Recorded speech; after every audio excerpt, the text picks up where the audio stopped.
Mahmudi ini sebagai Triteos menceritakan tentang Triteosnya sekaligus menjadi mukadimah untuk buku proyeknya, yaitu untuk Against tadi apa?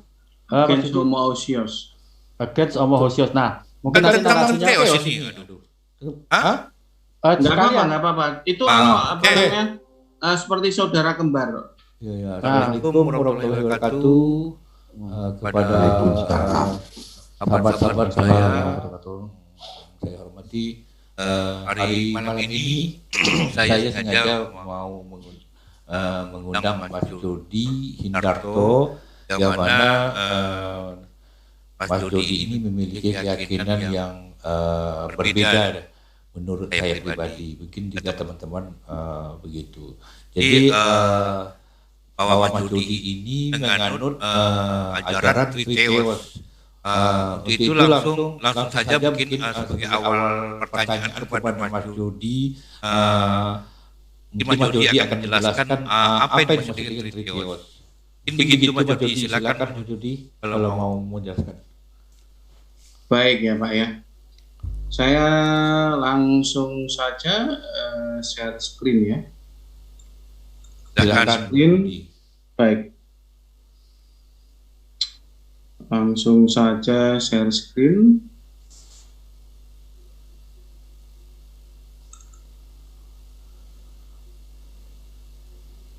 Ini udah keluar belum ya?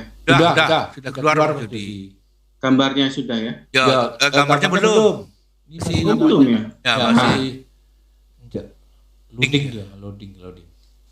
Gambarnya udah keluar, tapi ini udah. Oke, terlihat Bu Jody. Oke, baik ya. Lanjut Bang Jody. Ini langsung jebret gitu. Monggo Bang Jody. Karena ini lawan diskusi saya Pak Yusuf itu termasuk apologet yang sangat itu loh istilahnya concern dengan yang namanya master knowledge gitu. Nah langsung saya to the point saja, apa itu Triteos ya. Triteos ini kita baca dulu. The writings of Tertullian himself prove that he believed that the Son was created by the Father before the world was created, and that the Son was always subordinate to the Father even before his birth in Bethlehem atau eksistensi ya. Therefore, the chief founding father of Trinitarian theology was really an Arian who wrote it against Hermogenes chapter 3. Nah, jadi ini adalah narasi dari Tertullianus di dalam risalahnya yang berjudul Melawan Hermogenes chapter 3. Nah, kenapa saya langsung menuju ke Tertullianus ya? Karena Tertullianus ini yang mencetuskan doktrin Trinitas. Trinitas inilah Triteos. Loh, Trinitas kan sudah ada. Kenapa Pak Jody kok memakai nama Triteos? Kan begitu. Orang tanya begitu. Ya karena Trinitas sudah dipakai Homoousios. Nah itu bisa kita lihat gambar-gambar yang ada di internet ya, bagaimana kita itu bisa mengetahui bahwa sebetulnya itu doktrin Homoousios itu sudah mengambil istilah Trinitas itu bagi mereka. Nah sehingga sehingga saya sebagai istilahnya yang memiliki doktrin simetris Tertullianus ya, saya harus mengambil jalan memutar istilahnya begitu. Nah dari gambar ini yang kita lihat ini ada tulisannya di bawah adalah S titik Trinitas. Saya juga nggak ngerti S ini artinya apa. Lalu bisa dilihat ya ini ya. Bisa. Halo? Bisa ya, baik. Jelas. Oke, jadi ini sebetulnya adalah doktrin Homoousios. Homoousios itu memakai istilah Trinitas. Trinitas ini diambil oleh mereka. Lah karena sudah diambil mereka, ya saya terpaksa memakai Triteos. Gitu loh. Nah, hampir semua lawan diskusi saya, kalau mereka tuh mendengar bahwa Triteos itu adalah Tertullianus Origens Trinitas itu, kejang-kejang Pak mereka Pak. Benar. Permasalahannya saya di mana? diskusi, kenapa? Permasalahannya di mana kok kejang-kejang itu Pak Judi? Loh, jelas mereka menolak Pak.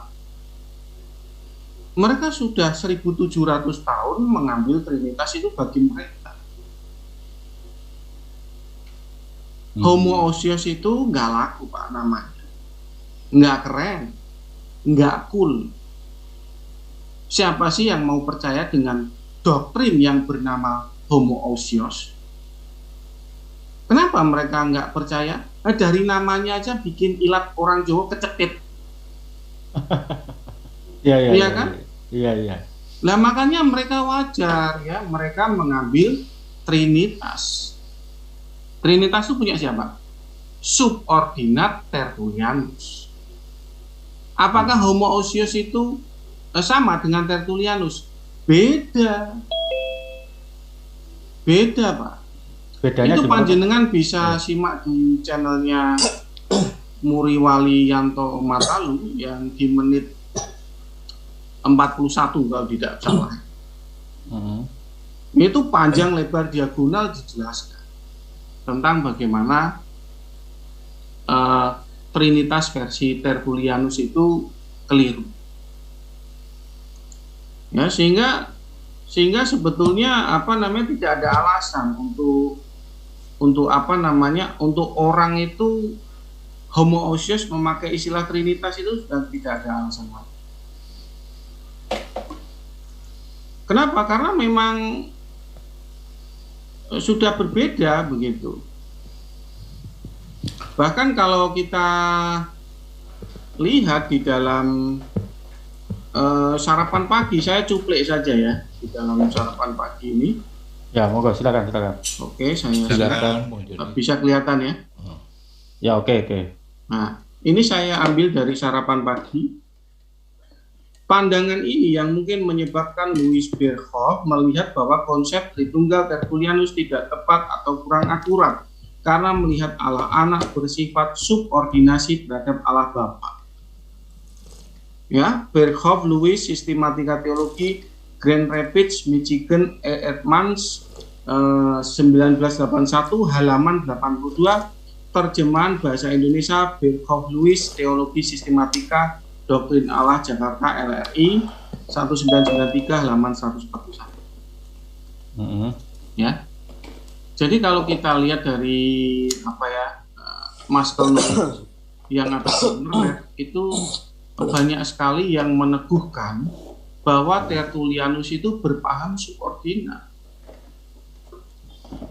Kalau buktinya mana?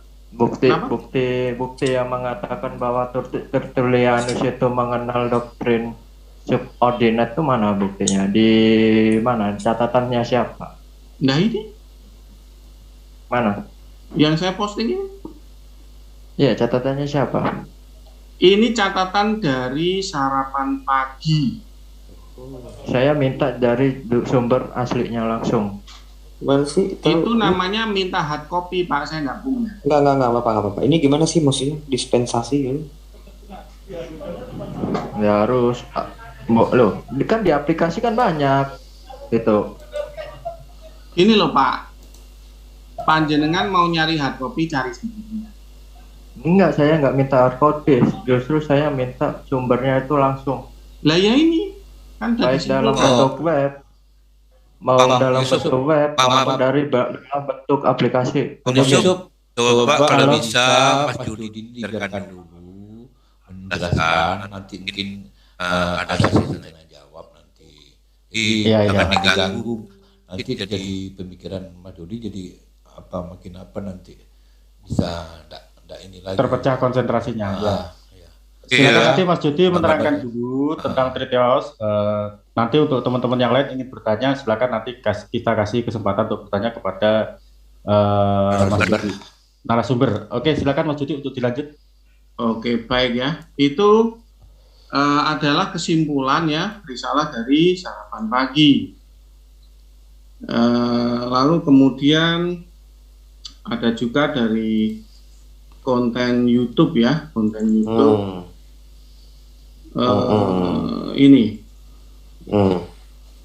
Ini Global Impact Ministry ya, menit keempat ya. Menit keempat dia mengquote risalah Against Hermogenes chapter 3 ya. Tertullian clearly taught that God was not always a father to the son, but became a father when the son was begotten. Jadi subordinasinya tuh ontologis. Pak, ditampilin dong Pak. Loh, oh ini ya, sorry. Enggak, lihat. Sebentar. Udah. Udah. Mantep. Oke. Silakan lanjut. Jadi God is in like manner as a father dan seterusnya. Ini ada di dalam linknya Global Impact Ministry kalau tidak salah ya. Itu di menit keempat. Nah, dia mencuplik bahwa di dalam risalah Tertullianus kalau tidak salah itu membuat sekitar 30 risalah atau narasi-narasi yang dibuat semacam kayak resume kalau kita sedang kuliah itu Pak. Ya. Jadi salah satu risalahnya itu berjudul Against Hermogenes ya, saya kurang tahu. Di chapter 3 itu menjelaskan bahwa Tertullianus itu sedang bereksegesis atau menafsir hakikat Allah, bahwa anak Allah itu subordinat ontologis. Nah, karena Trinitas ini yang berdoktrin subordinat ontologis itu sudah diambil oleh homoousios ya. Makanya kita harus menggunakan nama lain. Nah, nama lain itu kita bisa menggunakan triteisme, boleh. Kita bisa menggunakan triteoi, boleh.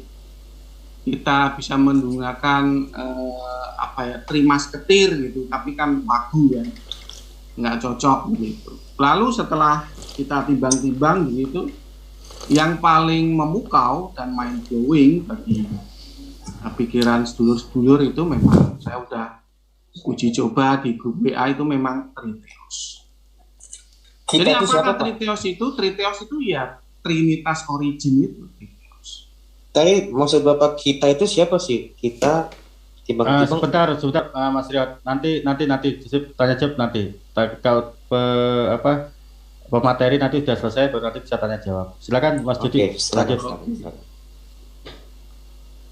Saya lanjutkan. Bagaimana silogismenya? Jadi begitu. Kalau sudut pandang kita yang memiliki doktrin triteos itu ya.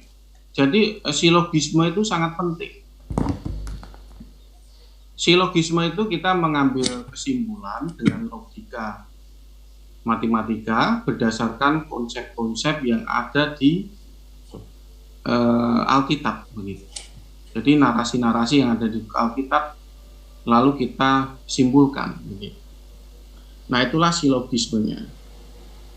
Nah, tentu saja untuk triteos ya silogismenya 1 tambah 1 tambah 1 sama dengan 3.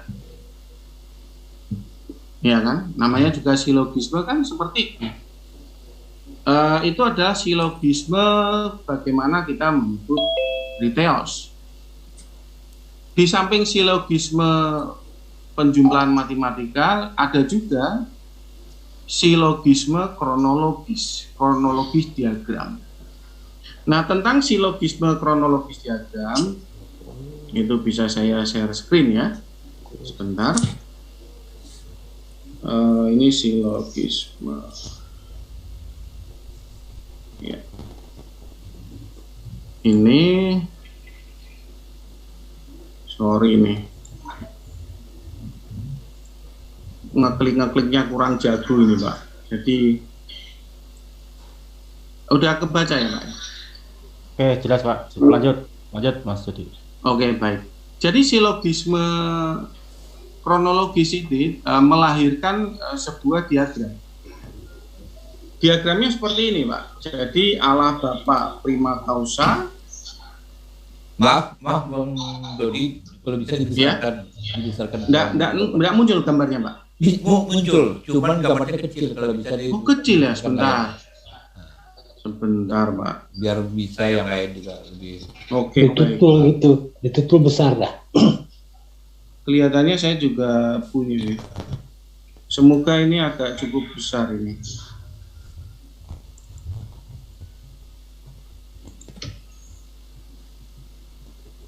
Maaf Pak, kurang terampil ini Pak kita. Ini keluar gambarnya? Oke, jelas Pak. Oke, baik. Jadi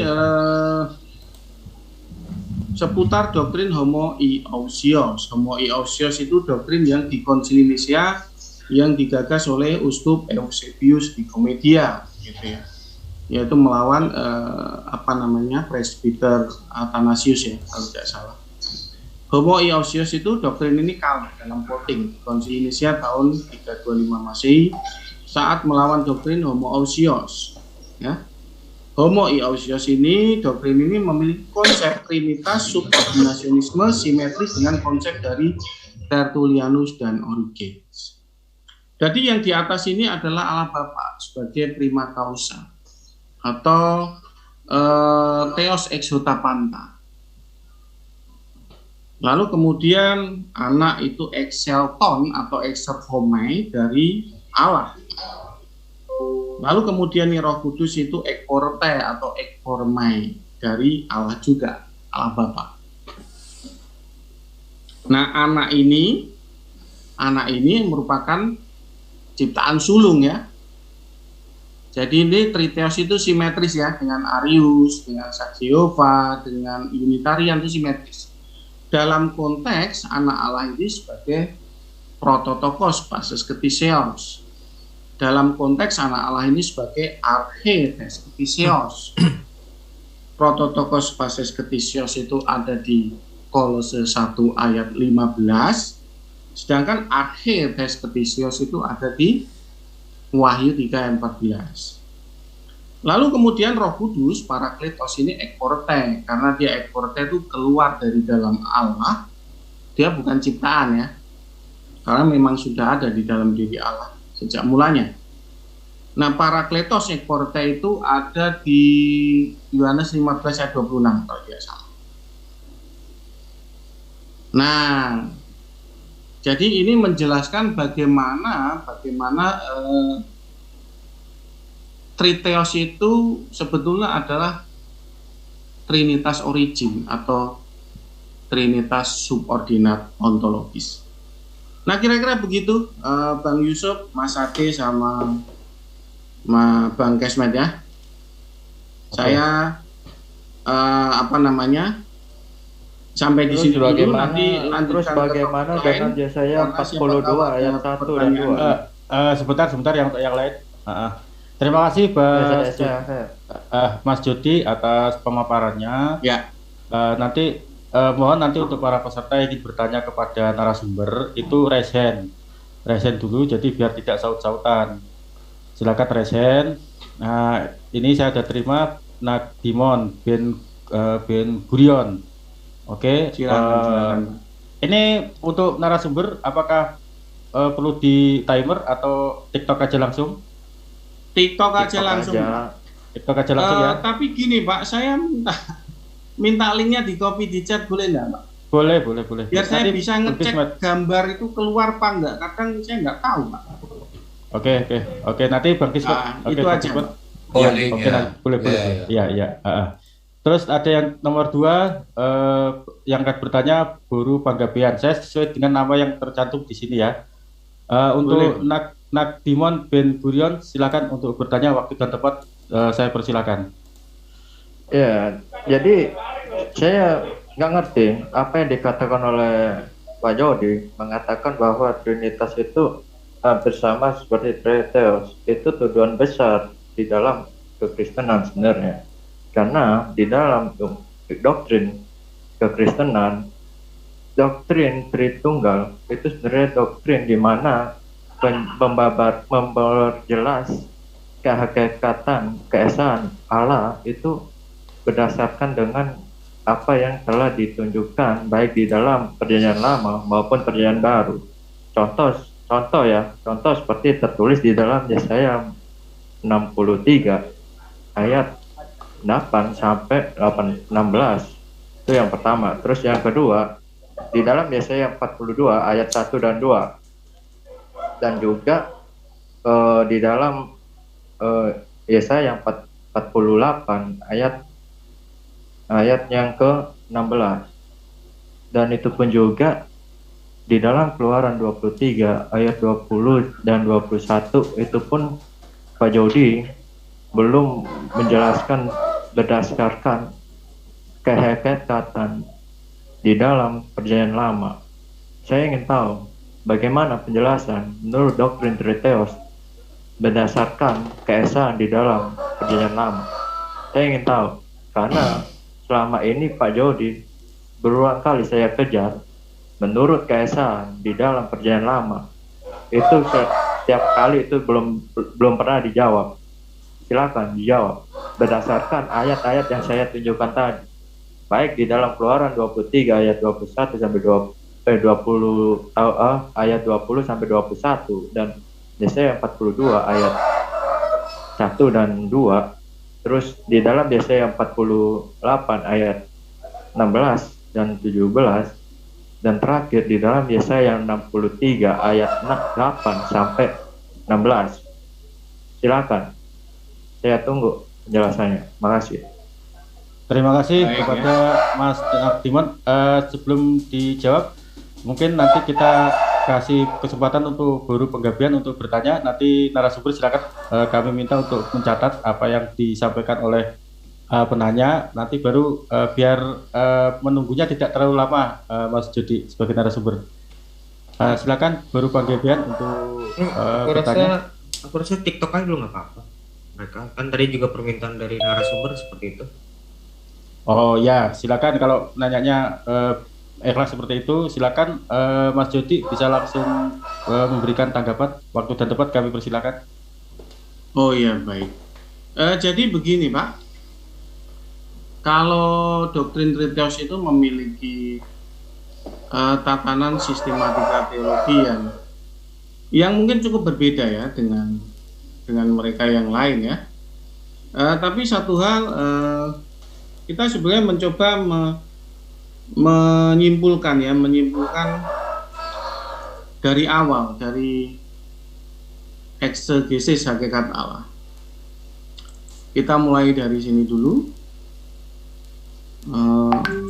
Kok saya ngopi linknya nggak bisa. Ya udahlah, kok saya sebentar. Oke. Ini share. Nah ini, kalau doktrin Triteos itu ini eksegesis di dalam Wahyu 3 ayat 14 ya Pak ya. Bagaimana permulaan ciptaan Allah atau archetes ketisios ini ada. Jadi memang di sini nampak ada dua pribadi, atau patros, egenos, exegisato. Jadi Allah Bapa ini memang memiliki hakikat. Bentar Pak, saya tidak minta di dalam perjanjian baru. Saya minta di dalam perjanjian lama. Berdasarkan keesaan di dalam perjanjian lama, menurut doktrin Triteos itu gimana? Ya, kalau minta penjelasan harus sabar. Karena kita itu saling sambung menyambung. Perjanjian lama dan perjanjian baru, itu pun juga perjanjian baru dengan perjanjian lama. nggak bisa memakai Lah perjanjian ini baru bisa sabar enggak? adanya perjanjian lama.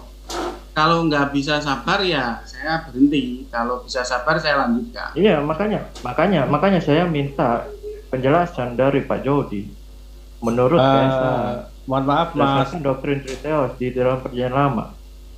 Mas Takdimot, biarkan narasumber menyelesaikan penjelasannya. Bila mana ada ketidakcocokan silakan. Karena di dalam bentar Pak, gini Pak, karena di dalam konsili Nisea bahkan dalam konsili Yerusalem itu membahas doktrin keesaan Allah itu berdasarkan perjanjian lama dan perjanjian baru. Kok bagaimana Pak Jody ini menuduh bahwa bapak-bapak gereja di dalam konsili Nisea itu membahas perjanjian baru saja? Terus bagaimana dengan perjanjian lama? Tentang keesaannya itu gimana? Gitu. Loh, saya tanya, situ mau sabar apa enggak? Ya sabar, makanya saya jelasin lanjutkan, kalau Pak Jody lari dari pernyataan saya kejar, itu. Saya nggak minta di dalam kitab Wahyu, saya minta itu di sabar nama. Anda. Nek sabar saya lanjutkan, nek enggak ya saya hentikan. Ya udah tinggal jawab. Nah. Ya udah tinggal jawab. Lah emang saya tadi ngapain coba? Karena itu tidak sesuai jawaban dari pertanyaan saya. Ngapain ke Wahyu? Saya minta di pertanyaan lama kok. Mohon menanya, tahan diri sebentar biar narasumber menjelaskan sampai tuntas. Bila mana nanti ada yang tidak cocok baru nanti bisa disanggah. Terima kasih. Iya makanya saya tanya, lah dia tuh mau sabar Pak. Nek sabar saya lanjutkan, nek enggak sabar ya saya lanjutkan. Kan begitu.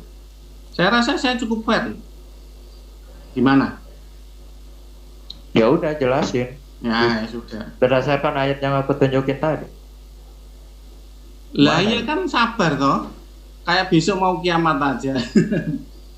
Iya, karena ngapain lari ke Wahyu? Apa hubungannya dengan Wahyu? Kita dengar aja dulu, nggak apa-apa. Coba didengar aja dulu. Makanya. Coba. Ya. Tentang keesaan lo ya, keesaan Triteos lo. Ini saya minta. Ini dilanjutin enggak? Ya udah silakan jawab. Nah ya sudah. Nah jadi ini adalah dua pribadi di dalam eksegesis hakikat Allah. Yang pertama itu pribadi Allah Bapa, Theopatros Egenos Exeges 1, lalu kemudian ini adalah pribadi permulaan ciptaan Allah atau Sang Firman atau Logos. Nah lalu bagaimana ini dihubungkan, dikorelasikan dengan perjanjian lama?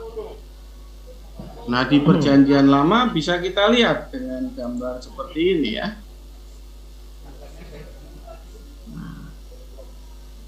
Sayangnya saya kok tadi ngopi linknya nggak bisa, Pak. Jadi saya nggak bisa ngecek gambarnya sudah muncul apa tidak, saya nggak tahu. Gini Mas Dodi, linknya ini link Ini yang muncul? Mas Dodi. Ya muncul. Oke lanjut. Mas Dodi, Oke. sebentar Mas Dodi. Mas Dodi, link dari ini nih. Link dari link dari apa ini? Diskusi kita. Channelnya Pak Jenengan namanya apa tuh Pak Kesmet? Sudah saya ini kan, sudah saya japri itu di WA tuh. Oh iya betul. Ah. Sorry saya nggak fokus. Dibuka Oke, makasih sudah. Apa aja Mas. Ini enak ini saya bisa ngecek. Oke. Oh ini belum ngali ya? Mau Mas Dodi? Sebentar. Udah tinggal jawab aja kok lama. Ayo. Sabar. Baik.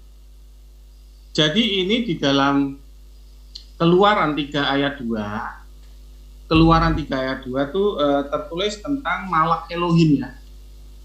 Malak Elohim itu bagi doktrin Triteos itu adalah wujud materi Elohim. Yang menyetir siapa? Yang menyetir ya Archetes Ketisios itu.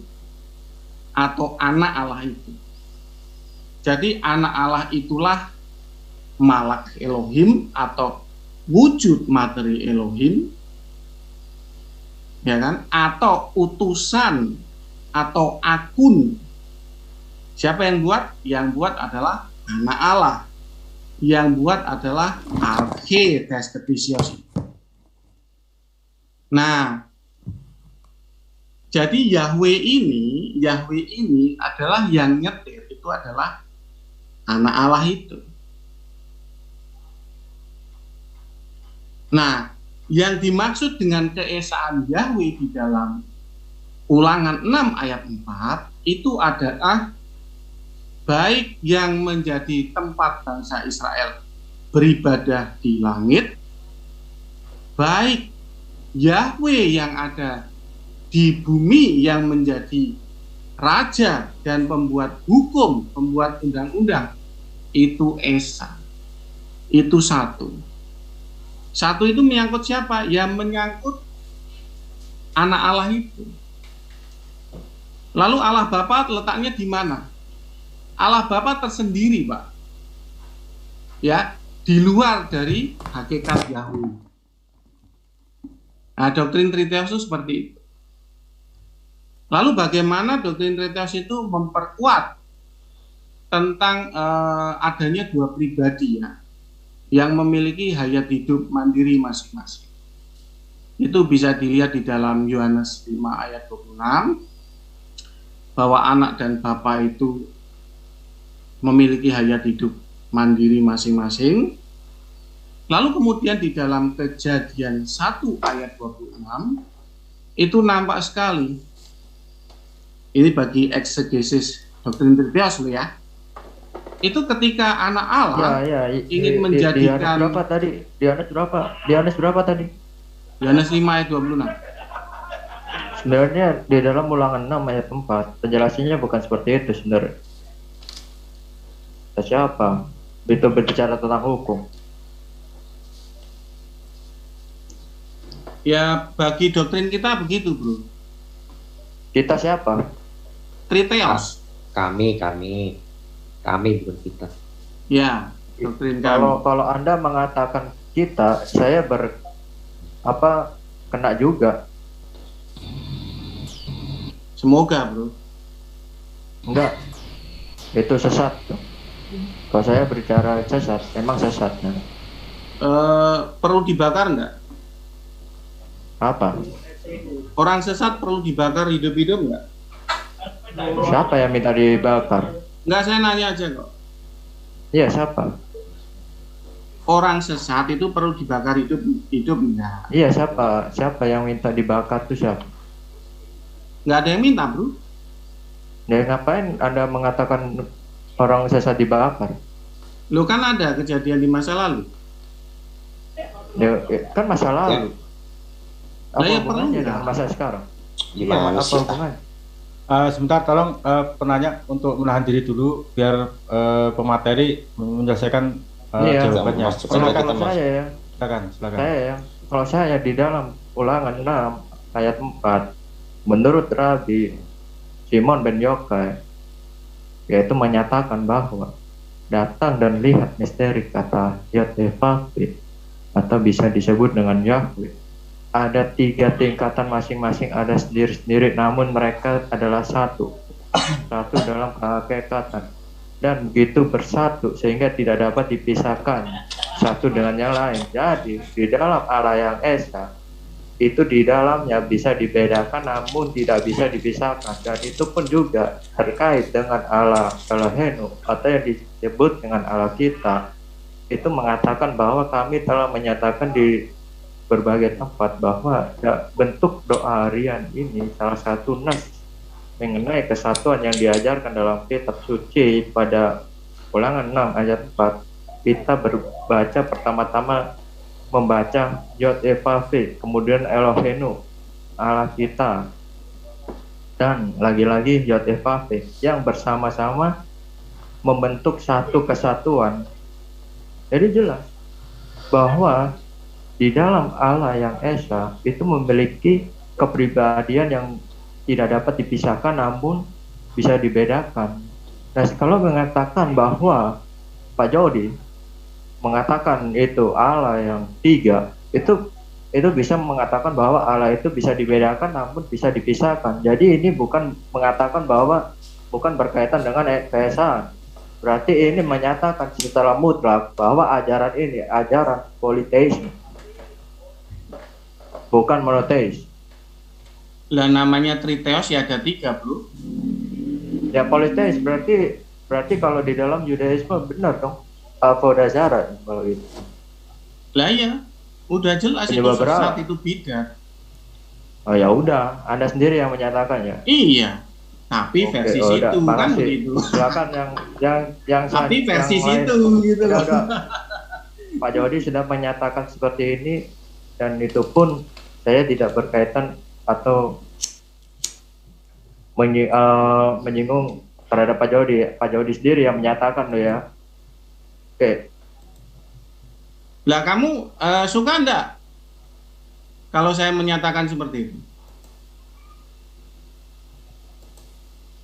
Halo? Kalau Anda menyatakan seperti itu, saya tidak menyatakan seperti itu. Kalau Nah, Anda terus sendiri gimana? yang menyatakan ya udah. Itu kan Pak Jody mengatakan bahwa bukan monoteis, melainkan politeis. Ya udah, Iya. clear gitu. Jadi jangan menyinggung atau mengklaim dirinya Pak Jody itu Kristen. Udah titik, gitu aja. Ya, saya kalau dikeluarin dari Kristen, saya disebut Kristeos juga boleh kok.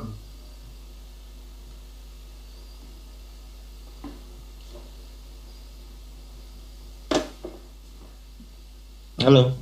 Halo, gimana? Ada pertanyaan lagi? Silakan. Nah, silakan baru penggawean untuk Nah, bertanya. jadi clear ya.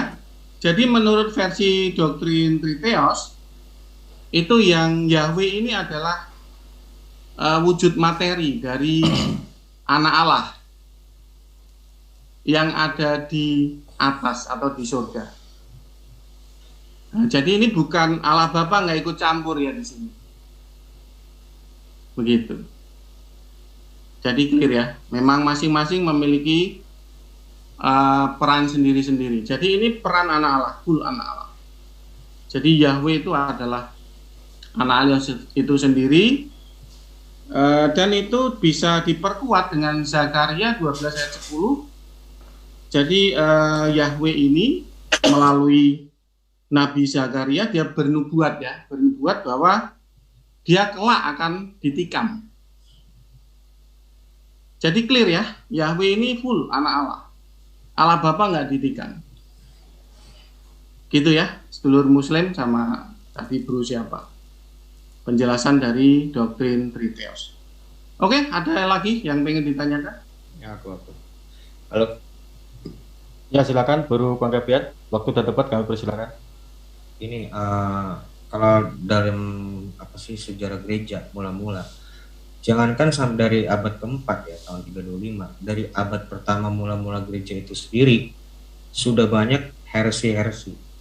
Jadi memang kekristenan itu pada waktu itu memang melawan para heresi. Makanya di siapa sih namanya, Irenaeus ya yang menulis kan against heresy itu. Istilah ortodoks kan ada di situ tuh, karena ada ajaran heterodoks, ajaran yang menyimpang. Sampai tahun abad keempat sekitar tahun 320, 319, puncak kan 325. Konsili Nicea itu kan ada, konsili Nicea itu ada. Jadi memang Arius ini dikenal. Jadi kalau nggak salah di salah satu uskup di Antioquia waktu itu, dia punya pendapat begini, logos itu adalah ciptaan. Nah, pemikirannya Arius ini dipengaruhi oleh ajaran Plato, di mana logos itu adalah malaikat. Itu Plato atau Pilo atau Plato, lupa. Aku pernah ngeliat tuh di Sefaria. Dia inilah disebut logos, inilah disebut Metatron, malaikat. Jadi ciptaan. Nah, Arius itu berpendapat ada masa di mana Allah ada, firman itu belum ada. Ini belum ngomongin Yesus loh. Ini belum ngomongin Yesus. Ngomong hologos ini. Hologos itu ada setelah Theos ini ada. Jadi Theos menciptakan hologos. Nah, itu yang ditentang sama Athanasius. Nah, sebenarnya pemikiran Triteos itu kan pemikiran dari paham abad keempat tuh, Berkeley itu dari Skotlandia. Yang anti trinitas itu abad keempat tuh. Dia itu menyatakan kalau tentang tingkatan subordinat itu baru ada di situ, Pak. Jadi bukan berarti Arius Tertullianus itu subordinat. Kalau Bapak mau ngeliatin sejarahnya, sebenarnya subordinat itu pemikiran anti Tritunggal. Itu dari orang Skotlandia. Itu kalau mau masalahnya begini, bidat manapun nggak ada ngomong Triteos. Coba kalian cek di mana Triteos. Itu baru ada di konsepnya Pak Jody, dan Pak Jody juga mengakui sendiri. Coba Pak Jody nggak? Sekarang bidat mana yang menyatakan Triteos? Nggak ada, bro. Nah ya itu dia. Memang nggak ada, memang itu baru itu istilah itu baru ada zamannya Pak Jody. Dan sebenarnya istilah yang anti Tritunggal itu juga nggak menggunakan Triteos loh. Dia nggak juga menggunakan istilah Triteos. Tapi memang mereka menganggap bahwa Logos itu adalah ciptaan. Nah disitulah muncul saksi Yehova. Dibilanglah Yesus itu adalah malaikat Mikael. Muncullah Mormon. Itu kan semua kan muncul dari situ tuh, dari Arius. Termasuk Triteos ini. Itu yang ku tahu. Tapi kalau zamannya Arius sama Athanasius nggak kayak begini, Pak. Bukan ngomongin tentang Allah itu 1 atau 3, enggak. Mereka itu, si Arius itu berpandangan Logos ini atau firman ini adalah ciptaan.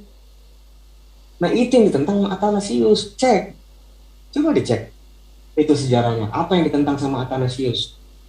Ya memang pada waktu itu ada memang sistemnya voting, karena kan gereja, kalau istilah di Islam itu namanya muktamar.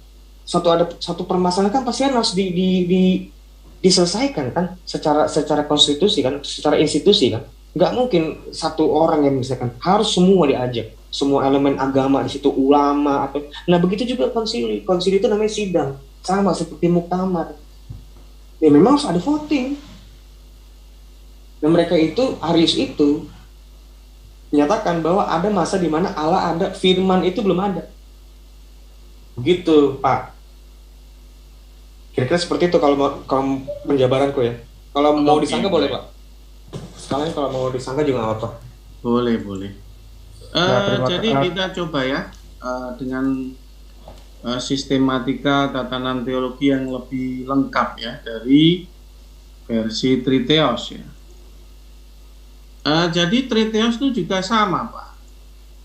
Bro Ade ya. Jadi Bro Ade kita juga sama memiliki beberapa maskal knowledge yang apa ya, yang bisa. Duh, kok nggak muncul ya gambarnya? Sebentar. Saya bingung, kadang tuh diklik-klik begitu kok. Enggak, biasanya koneksinya itu Pak Jody. Wifi kan lagi ini memang. Dan nggak muncul, bro. Udah muncul, Pak. Muncul. Oh, alah. Jadi begini. Ini muncul ya, tapi kok di YouTube nggak muncul ya? Sebentar. Ini muncul, Pak. Muncul. Oh, gini Mas Jody. Jadi ada durasi beberapa detik. Delay itu. Oh, alah. Kalau ditunggu dia bakal muncul. Iya. Silakan Mas Jody. Baik. Nggak sabaran amat ya Pak Jody. Lo enggak, kemarin bro, aku sama Bonar Marasi itu tak pikir keluar gambarnya, ternyata enggak. Padahal kita udah ngomong sampai 5 menit, 10 menit begitu. Baik ya, ini adalah bagaimana sudut pandang Triteos tentang keesaan Allah Bapa. Nah, keesaan Allah Bapa itu ya kita ngikut dong Bapak Gereja yang bernama Theophilus ya. Theophilus itu memberikan narasi bahwa Allah Bapa yang Esa itu adalah Bapa, Hikmat, dan Roh. Kalau tidak salah seperti itu ya. Sophia. Karena agak lupa begitu. Nah lalu kemudian di dalam 1 Yohanes 5 ayat 7 ya, itu ada sedikit koreksi.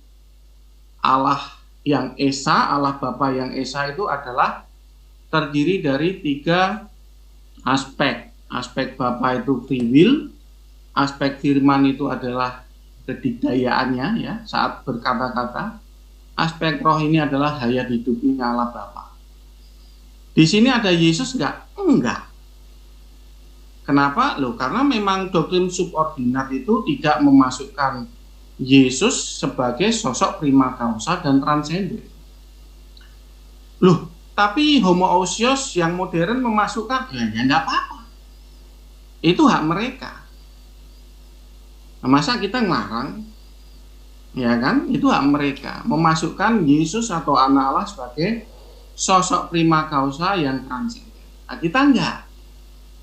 Kita di sini menulis bahwa keesaan Allah Bapa, yaitu Bapa, Firman, dan Roh, itu memang ya di dalam diri Allah Bapa prima causa yang transenden ini. Makanya di dalam 1 Timotius 2 ayat 5 tertulis bahwa Allah itu Esa, atau Allah Bapa itu Esa, dan Esa pula perantaranya. Jadi masing-masing memiliki keesaan tersendiri-tersendiri. Di manakah keesaan perantara? Ya, keesaan perantara ya di Ulangan 6 ayat 4 itu. Keesaan Yahweh. Keesaan Elohim. Ya, di dalam Kejadian 1 ayat 1 sampai 3 itu keesaan Elohim. Elohim itu siapa? Ya, kalau kita bereksegesis, Elohim itu adalah anak Allah itu. Itu Elohim, Firman, dan Roh. Itu keesaan Elohim. Ya kan? Lalu kemudian keesaan Yahweh. Kalau keesaan Yahweh bukan Yahweh, Firman, dan Roh, bukan. Keesaan Yahweh di dalam Ulangan 6 ayat 4 itu adalah keesaan antara Yahweh yang ada di langit dan Yahweh yang sebagai pembuat hukum bagi bangsa Israel, itu Esa. Jadi dari sini kita yang bercorak doktrin subordinat ya memiliki semacam kompartemen-kompartemen atau pemisah-pemisah. Oh, ini Esa untuk Allah Bapa di dalam 1 Yohanes 5 ayat 7. Ini Esa untuk anak Allah. Itu adalah di dalam Kejadian 1 ayat 1 sampai 3, Elohim, Firman, dan Roh. Kenapa demikian? Karena kita bereksegesis bahwa anak Allah atau Yesus itu sendirilah yang menjadi Elohim di dalam Perjanjian Lama. Tapi saya bilang itu eksegesis. Kenapa saya bilang begitu? Karena memang ya tidak banyak yang percaya, ya kan? Karena memang kita hanya bisa berbasis dengan ayat-ayat yang dieksegesis. Di dalam Yohanes 1 ayat 3 itu Sang Firman sebagai pemateri atau penjadi dunia ini. Lalu kemudian di dalam Kolose 1 ayat 15 dan 16 itu juga kalau kita eksegesis itu anak Allah juga sebagai pencipta atau pemateri. Lalu kemudian di dalam 1 Korintus 8 ayat 6 itu juga anak Allah atau Tuhan Yesus Kristus sebagai pencipta atau pemateri. Tetapi itu eksegesis semua atau tafsir dari kita sebagai orang Kristen membaca Alkitab dan mengimani bahwa anak Allah atau beliau itulah sendiri yang menjadi Elohim di dalam Perjanjian Lama. Nah, jadi ini Bapa, Firman, dan Roh yang dikatakan Bro Aderion itu adalah terpisah. Ini anak Allah nggak ada di sini. Begitu. Nah, kenapa anak Allah nggak ada di sini? Ya karena di dalam Filipi 2 ayat 7 anak Allah ini akan dikenosis. Nah, jadi karena anak Allah itu akan sebentar. Ini salah saya ngeklik.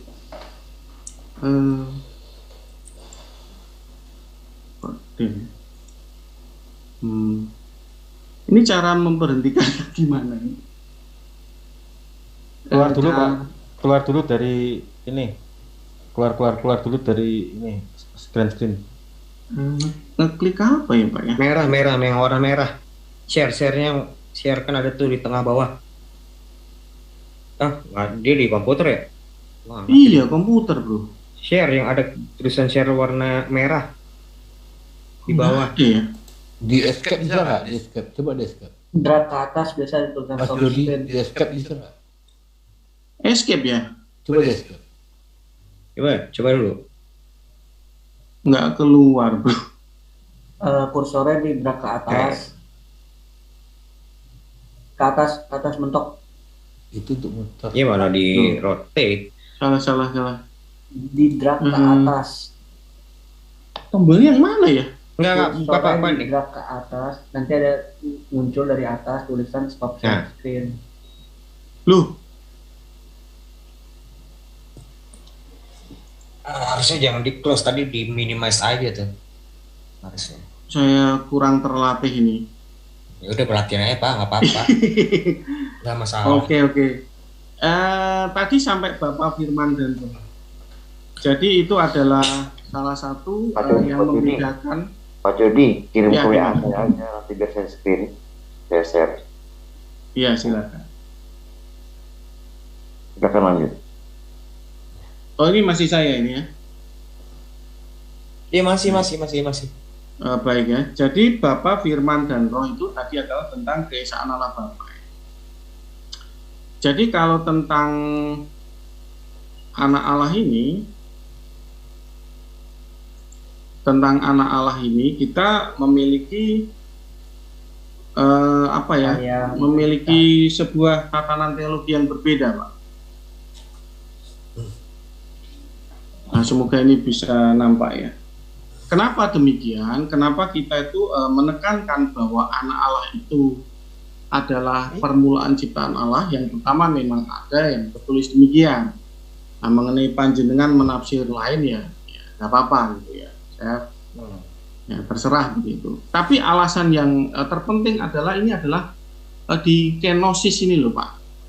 Jadi di dalam Filipi 2 ayat 7 archetes ketisios ini di kenosis. Nah sehingga kalau beliau itu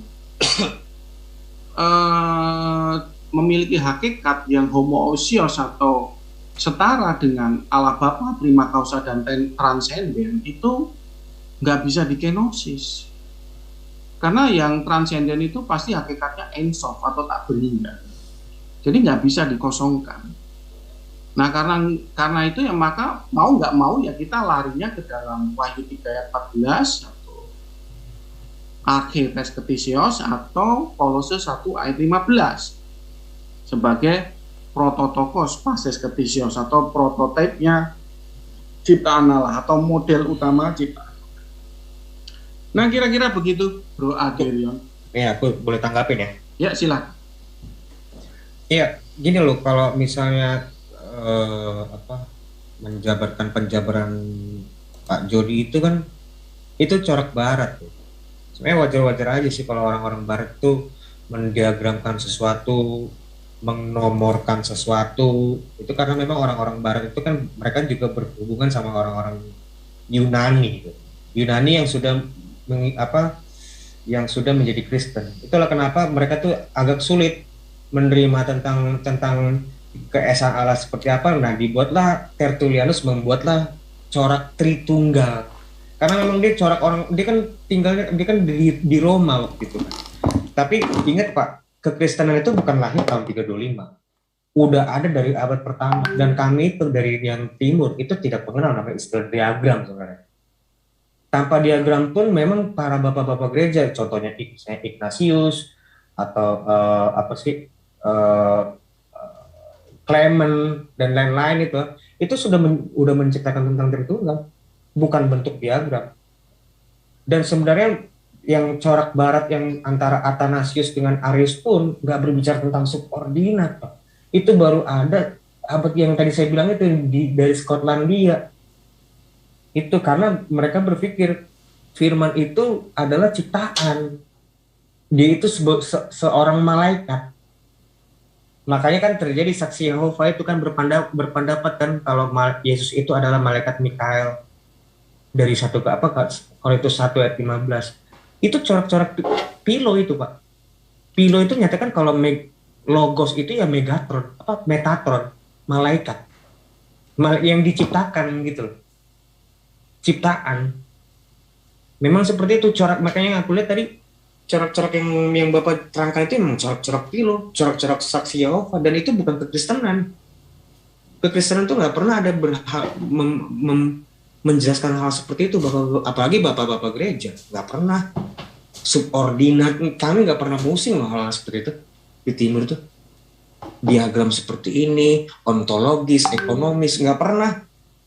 Di dalam timur, gereja timur itu nggak ada kayak gitu-gitu. Baru mulainya berkembang itu di barat, karena kan memang perkembangan apa sih ilmu pengetahuan teologis itu kan mulai muncul kan di barat semua, bukan di timur. Mulai muncul scholar itu kan dari barat semua. Itulah namanya, coraknya namanya skolastik. Kalau timur itu coraknya nepsis. Karena mereka itu nggak berhadapan sama kitab, enggak. Orang-orang dulu nggak berhadapan sama ayat, Pak. Mereka langsung bertemu sama saksi hidup langsung. Nggak ada tuh menurut Filipi 2, nggak ada. Mereka nggak ngeliatin itu. Mereka langsung dengan saksi mata langsung. Itulah namanya corak nepsis. Dan itu nggak ada permasalahan sebenarnya antara yang timur sama barat itu. Nah, mulai permasalahan itu ada anti Tritunggal setelahnya, dan itu biasa itu Kekristenan kan sudah dibicarakan juga sama para rasul, akan terjadi perpecahan di antaramu. Itu bukan hal yang luar biasa, memang udah dibuatkan kok sama para rasul. Di jemaat itu sendiri bahkan terjadi perpecahan. Jadi ya menurutku gitu, kembali ke tataran histori yang Bapak bilang ini nggak ada tuh. Bapak-bapak gereja tuh nggak pernah membicarakan yang Bapak bilang. Ini murni ajaran baru, ajaran di luar kekristenan, ajaran bukan di luar para rasul. Semua itu orang-orang bidat itu semua pakai ayat, Pak. Bidat itu juga ngomongnya ayat itu. Coba ngomongin sek Joshua Tewu, ayat pasti, ayat semua. Mereka nggak tahu yang di dalam gereja itu ada namanya paradosis. Mereka nggak tahu ada namanya sinaksarion, nggak tahu. Orang-orang barat nggak tahu itu. Kalau kami megang, memahami ayat itu sesuai dengan catatan para murid-muridnya Yesus langsung. Murid Yesus itu bukan cuma 12, ada 70 murid. Murid-muridnya itu juga punya murid, itu secara turun-temurun sampai ke bawah. Jadi nggak bisa ditipu. Dengan corak barat, dengan corak-corak barat seperti yang Bapak bilang, diagram nggak terpengaruh Kristen seperti itu. Kira-kira seperti itu mungkin dari aku. Mungkin boleh ditambahin. Saya boleh tambahkan sedikit? Silakan, boleh. Ya, tadi kan menurut Pak Jody ya, dia kan Tritunggal origin ya. Saya boleh tahu nggak Pak Jody ini dari mana gitu? Belajarnya dari mana gitu? Bilang menyatakan origin itu apa? Tadi ada yang sempat bahas ya. Kalau dia itu kan punya catatan para rasul, murid-muridnya para rasul, turun-temurun ya itu ya, secara historis sejarah. Nah itu yang dikatakan origin, ya kan? Pak Jody ini dikatakan mengklaim Tritunggal origin itu atas dasar apa ya? Dari YouTube, Pak. Origin ini maksudnya apa? Original kah? Jadi itu sesuai yang dikonsepkan oleh Tertullianus, subordinat Tertullianus itu. Trinitas yang asli itu ya subordinat itu. Ya, asli itu dari mana gitu maksudnya? Dari YouTube. Dari YouTube. Iya. Bisa ditampilkan Pak, tolong dari mana sumbernya supaya kita jadinya bisa memegang pernyataan Bapak ini benar gitu. Ada ada sumbernya gitu. Sebentar.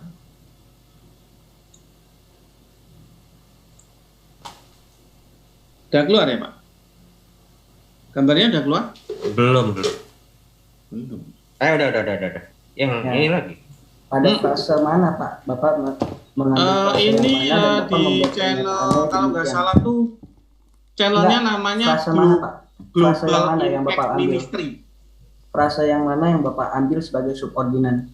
Global Impact Ministry. Jadi kan itu Bapak di membuat dalam pernyataan subordinan. Pada frase mana Bapak mengambil pernyataan itu? Lah ini kan udah disimpulkan sama dia. Nah, lagi. Ini yang menyimpulkan mereka, Pak. Channel-channel YouTube itu. Ya, sulit. Ya itu kan kesimpulan opini yang si pembuat channel, Pak. Iya, makanya saya dijadikan itu Pak. Sebagai apa ya, master knowledge namanya istilahnya. Oh iya, berarti Bapak dari sumber YouTube ya, bukan dari sumber tertuliannya ya. Iya. Oh iya, oke, nggak apa-apa. Ya memang nggak apa-apa, Pak. Memang udah eranya begitu, Pak. Iya. Jelas ya, itu kepercayaan Iya, Bapak kalau ya, panjenengan Bapak itu percaya sama yang mengaku benar. bersumber dari para rasul, saya malah senang.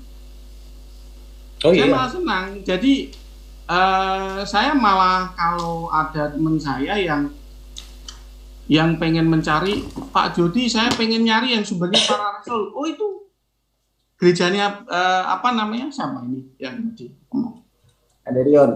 Nah, Bro Aderion tuh dari para rasul, kamu ke sana saja. Sumberku itu dari YouTube. Oke, kalau mau belajar dari YouTube Iya. sama Pak Jody, oke. No, malah saya dorong itu supaya mereka tuh langsung belajar para rasul. Ya, kita ini mah belajar dari yang di YouTube aja, yang apa adanya. Itu ya, Bro ya. Clear ya? Dari Terima kasih YouTube. Pak Jody. Ya udah. Oke, Mas Jody. Oke. Ada pertanyaan lagi? Cukup lah. Cukup bro deh aku.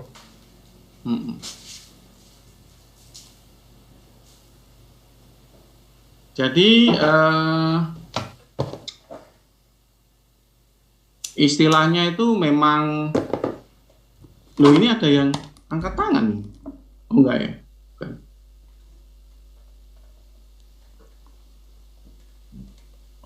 Pak Jody, itu data yang Pak Jody tampilkan itu bisa dipertanggungjawabkan kan ya? Itu channel-channel Kristen kredibel, Pak. Siapa ini? Bro Dedi ya? Iya. Iya, channel-channel Kristen kredibel. Global Impact Ministry. Jadi sumbernya tuh dapatnya dari mana, Pak? Kalau dia pasti punya hard copy-nya, Bro. Kalau dia. Kalau saya mah gembel begini mah beli hard copy emang.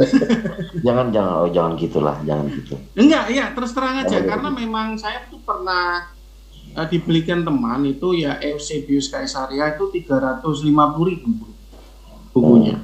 Terus saya pernah tanya juga kalau untuk yang Louis Berkhof itu 750. Bahkan itu buku-buku hard copy yang untuk sejarah-sejarah gereja itu rata-rata tuh hampir 1 juta.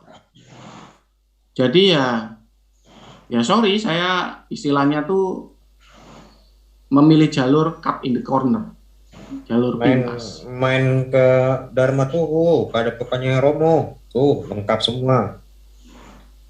Masker knowledge-nya kan kita beda, Bro Adi. Ya maksudku kan katanya mau ikut ngeliat hard copy-nya kan, itu loh. Kalau mau ngeliat hard copy langsung, tuh satu kan dia punya perpustakaan. Aku sering main-main ke sana, baca-baca daripada beli kan. Iya, terlalu mahal. Iya, memang mahal. Mahal, hard copy memang 2 juta. Ada itu buku 2 juta. Tapi kalau apa namanya kurang meyakinkan bisa juga kok kita simak di channelnya Muriwali ya. Siapa tahu ini Bro Dedi Wijaya belum pernah nyimak. Di Morewali. Oh. Pernah sih sekali aja, cuman nggak keseringan. Oh gitu ya. Jadi Bro Muriwali kelihatannya dia punya apa namanya. Tapi harus buka itu ya YouTube dulu. Ini yang tadi. Cara share YouTube gimana ya, Bro? Kan di screen tuh, Pak. Sebentar, share screen baru ke YouTube. Dari YouTube gimana nih caranya? Ketik YouTube.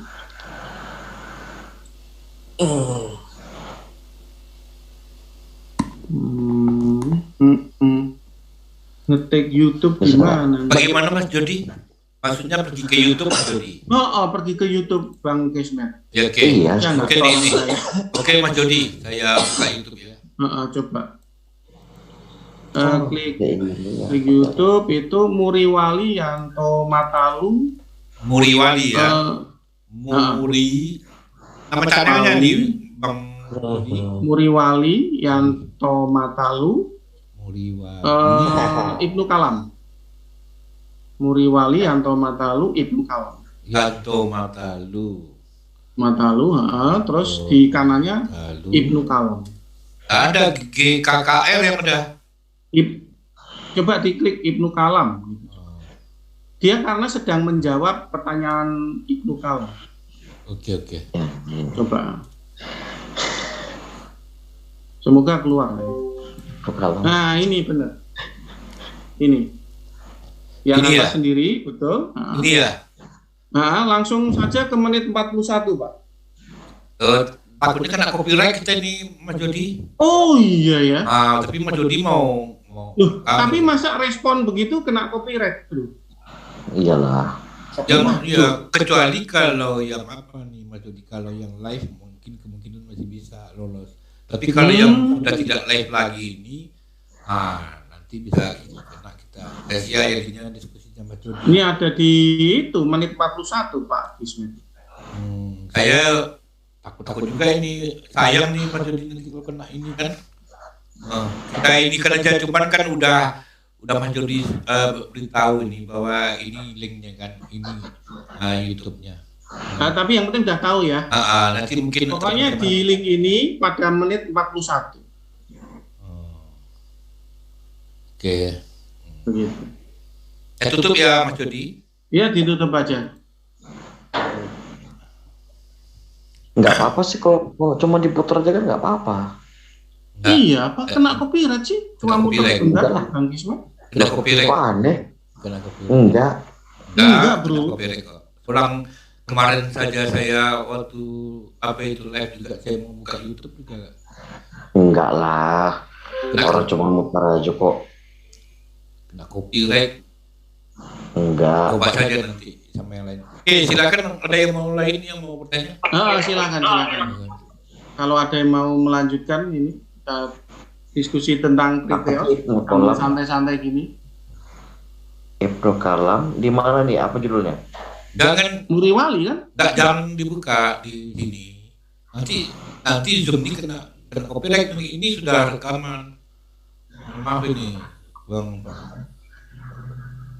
Dimatikan saja dulu rekamannya. Matikan aja. Gimana sih? Loh, kok Ibnu Kalam dulu? Bukan, Bro. Muriwalinya dulu. Bukan U, Bro. Oh iya ya. Muriwali. Yanto Matalu, Ibnu Kalam. Langsung aja Ibnu Kalam gini ya. Ya, coba aja. Kadang ya keluar. Nah, itu yang paling atas. Menit ke-41.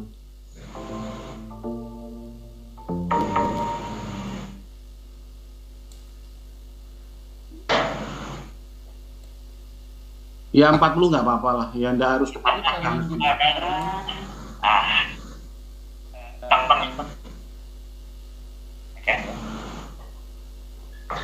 Dia hanya sedikit detik aja cuma yang bisa cuma. Tadi ya masalah malam ya. Kira sebenarnya tinggi nih. Saudara ya. Kalau saudara speakermu harus di Bro itu. Sebentar Pak Jody, Jabar. Saudara saya bicara operatif nanti tidak ya. Ngerti tidak ya, tapi tidak apa-apa saudara ya. Kalau saudara mau bilang saya membuat atau silakan saja ya. Tapi saya ketawa saja. Silakan belajar sama teolog Facebook yang melakukan kerja apa itu yang asal mangas ya. Dan kemudian saudara serang saya cerita saya. Ini tidak apa-apa saudara ya. Jadi iya saudara, tapi nanti di akhir saya akan memberikan ada gema Bro. Udah komprehensif ya. Udah dimatikan tertulis. Mari kita lanjut sekarang. Kemudian mungkin Mas Jody mau menjelaskan yang lain lagi nanti, yang tadi kan masih terputus. Mungkin apakah memang penjelasannya sampai di sini aja Mas Jody? Sebetulnya panjang lebar diagonal, Pak. Tapi kan kita ngikuti irama dari yang ingin mendebat atau bagaimana. Partisipan. Nggak apa-apa. Sambil jadi kitab yang dipercayai Mas Jody itu juga perjanjian baru juga ya Mas Jody ya? Iya sama, Pak. Perjanjian lamanya juga Mas Jody? Iya, perjanjian lama juga sama. Berarti apa Berarti yang Mas Jody sebagai apa?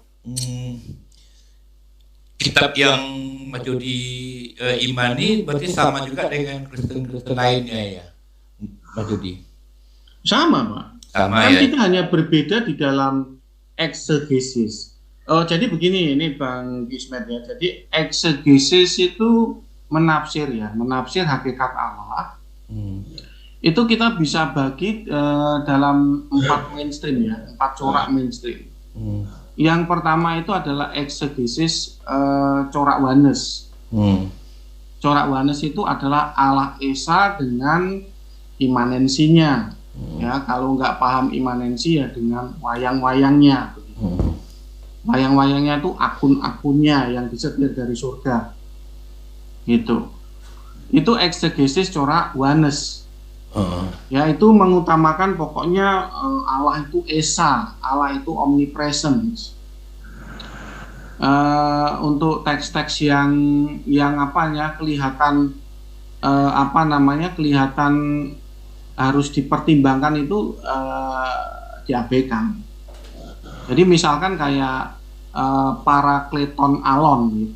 Parakleton Alon itu atau Parakletos ya, saya lupa. Itu adalah penolong yang lain. Jadi Tuhan Yesus disebut Parakletos, Roh Kudus juga disebut Parakletos. Nah, jadi Parakletos ini juga disebut Theos. Jadi dari eksegesis itu memang di dalam perjanjian baru itu orang Kristen punya Allah yang lain. Allah yang lain itu ya Parakletos yang lain itu. Yesus itu Theos, Roh Kudus itu Theos, dan itu disebut di dalam konteks Yunani koinenya itu Alon. Alon itu yang lain, Pak. Lalu kemudian di dalam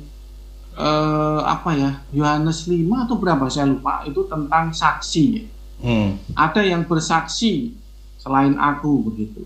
Nah, jadi Allah Bapa itu saksi yang lain. Karena 2 kesaksian itu sah kalau ada 2. Nah, saksi ini Mas Jody. Saksi di situ kan posisinya Theos, jadi memang ada Theos yang lain. Iya. Nah, itu eksegesisnya begitu, Pak. Jadi ini mohon maaf nih Mas Jody, saya juga dalam diri tahu juga. Jadi yang dimaksud Tuhan itu pertama Yesus, ya Mas Jody. Kedua Roh Kudus. Roh Kudus.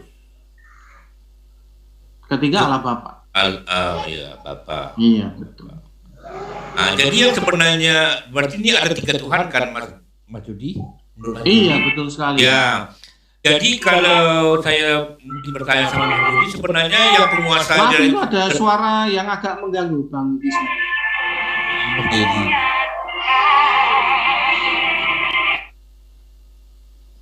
Suaranya Bang Gismet itu. Bukan. Ini si apa ini Mas Dedi ini. Loh. Oke. Maaf, baru tadi godok wedang kopi. Jadi gimana Bang Gismet? Jadi saya mau tanya nih Mas Jody. Jadi dari 3 Tuhan ini, menurut Mas Jody tentu ada yang betul-betul yang kuat sebagai penguasa di alam ini. Kira-kira menurut Mas Jody siapa itu kira-kira di antara 3 Tuhan ini? Baik Pak. Jadi kalau dari doktrin kita yang memiliki kronologis subordinat ya. Kronologis subordinat itu jelas ya Pak ya. Bisa dilihat ini? Bisa dilihat Mas. Oke, baik. Jadi dari kronologi subordinat itu berdasarkan urutan waktu Pak ya. Sekali lagi, ini adalah hasil silogisme. Ya, silogisme. Ya memang banyak yang menentang saya. Orang Kristen tidak perlu banyak silogisme, ya terserah. Itu mereka. Pokoknya yang penting ada di Alkitab apa enggak ya, terserah. Ya gambar diagram gini mana mungkin Pak ada di Alkitab. Ini adalah hasil dari silogisme berdasarkan kronologis waktu. Gitu. Ya banyak yang nggak setuju dengan saya. Karena mereka memang menyukai pokoknya asal adanya di Alkitab begitu. Ya itu yang dianggap benar gitu. Silogisme itu dianggap keliru. Nah, kita abaikan yang seperti itu. Nah, ini adalah hasil dari silogisme, Pak. Iya. Silogisme kronologis dari konsep-konsep yang ada di Alkitab. Allah Bapa itu adalah prima causa, anak Allah itu adalah permulaan ciptaan Allah, sedangkan Parakletos atau Roh Kudus itu adalah sistem metere dari orang percaya. Nah, inilah Triteos. Iya. Nah, Triteos itu adalah 3 otoritas sistem platform. Jadi TOSP, 3 otoritas sistem platform. Mas Jody, Ya, boleh tanya? Silakan. Nanti ini pertanyaannya beberapa tingkat ya. Gini, Mas Jody. Silakan. Menurut Mas Jody, itu tokoh-tokoh yang tadi itu untuk yang di Triteos atau apalah yang disebut istilah apa yang lain menurut Mas Jody ya, seperti Tertullianus, Arianus dan lain sebagainya, itu menurut Mas Jody keberterimaannya di dalam dunia Kristen tanpa memandang denom ya, dunia Kristen secara umum tanpa memandang denom, itu keberterimaannya seperti apa, Bang Mas Jody? Keberterimaan gimana, Pak? Saya kurang paham. Maksudnya gini, mereka ini tokoh yang diterima secara mayoritas, doktrinasinya, pendapatnya atau apapun eksegesisnya itu diterima di dunia Kristen, itu besar, sangat besar, semuanya menerima atau bagaimana menurut Mas Jody? Untuk saat ini yang bercorak doktrin subordinat itu Pak Pendeta Erastus Sabdono. Iya, Pak Pendeta Erastus Sabdono. Itu berpaham hierarki.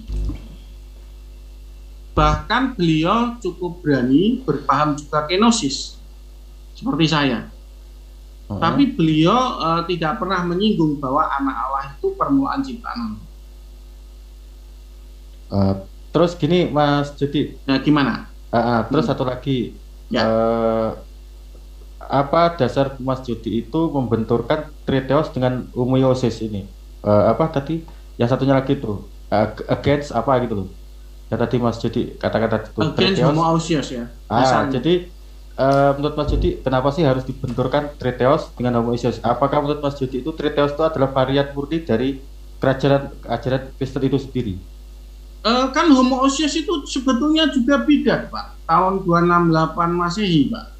268. Iya, cuman sayangnya kan kita mendapatkan semacam info yang sangat minimal ya. Saya juga ya gimana ya, agak kesulitan, Pak, untuk mendapatkan info itu karena memang bagaimana itu sangat minim sekali gitu, sangat minim sekali. Bahkan saya juga cuma dapat begini saja di Wikipedia, bayangin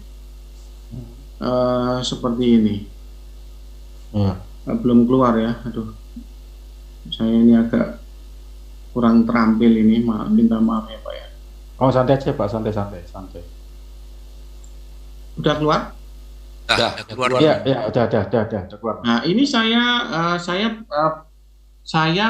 itu, Pak, apa namanya, capture gitu. Apa namanya, print shot gitu loh. Nah, itu di Wikipedia itu tertulis bahwa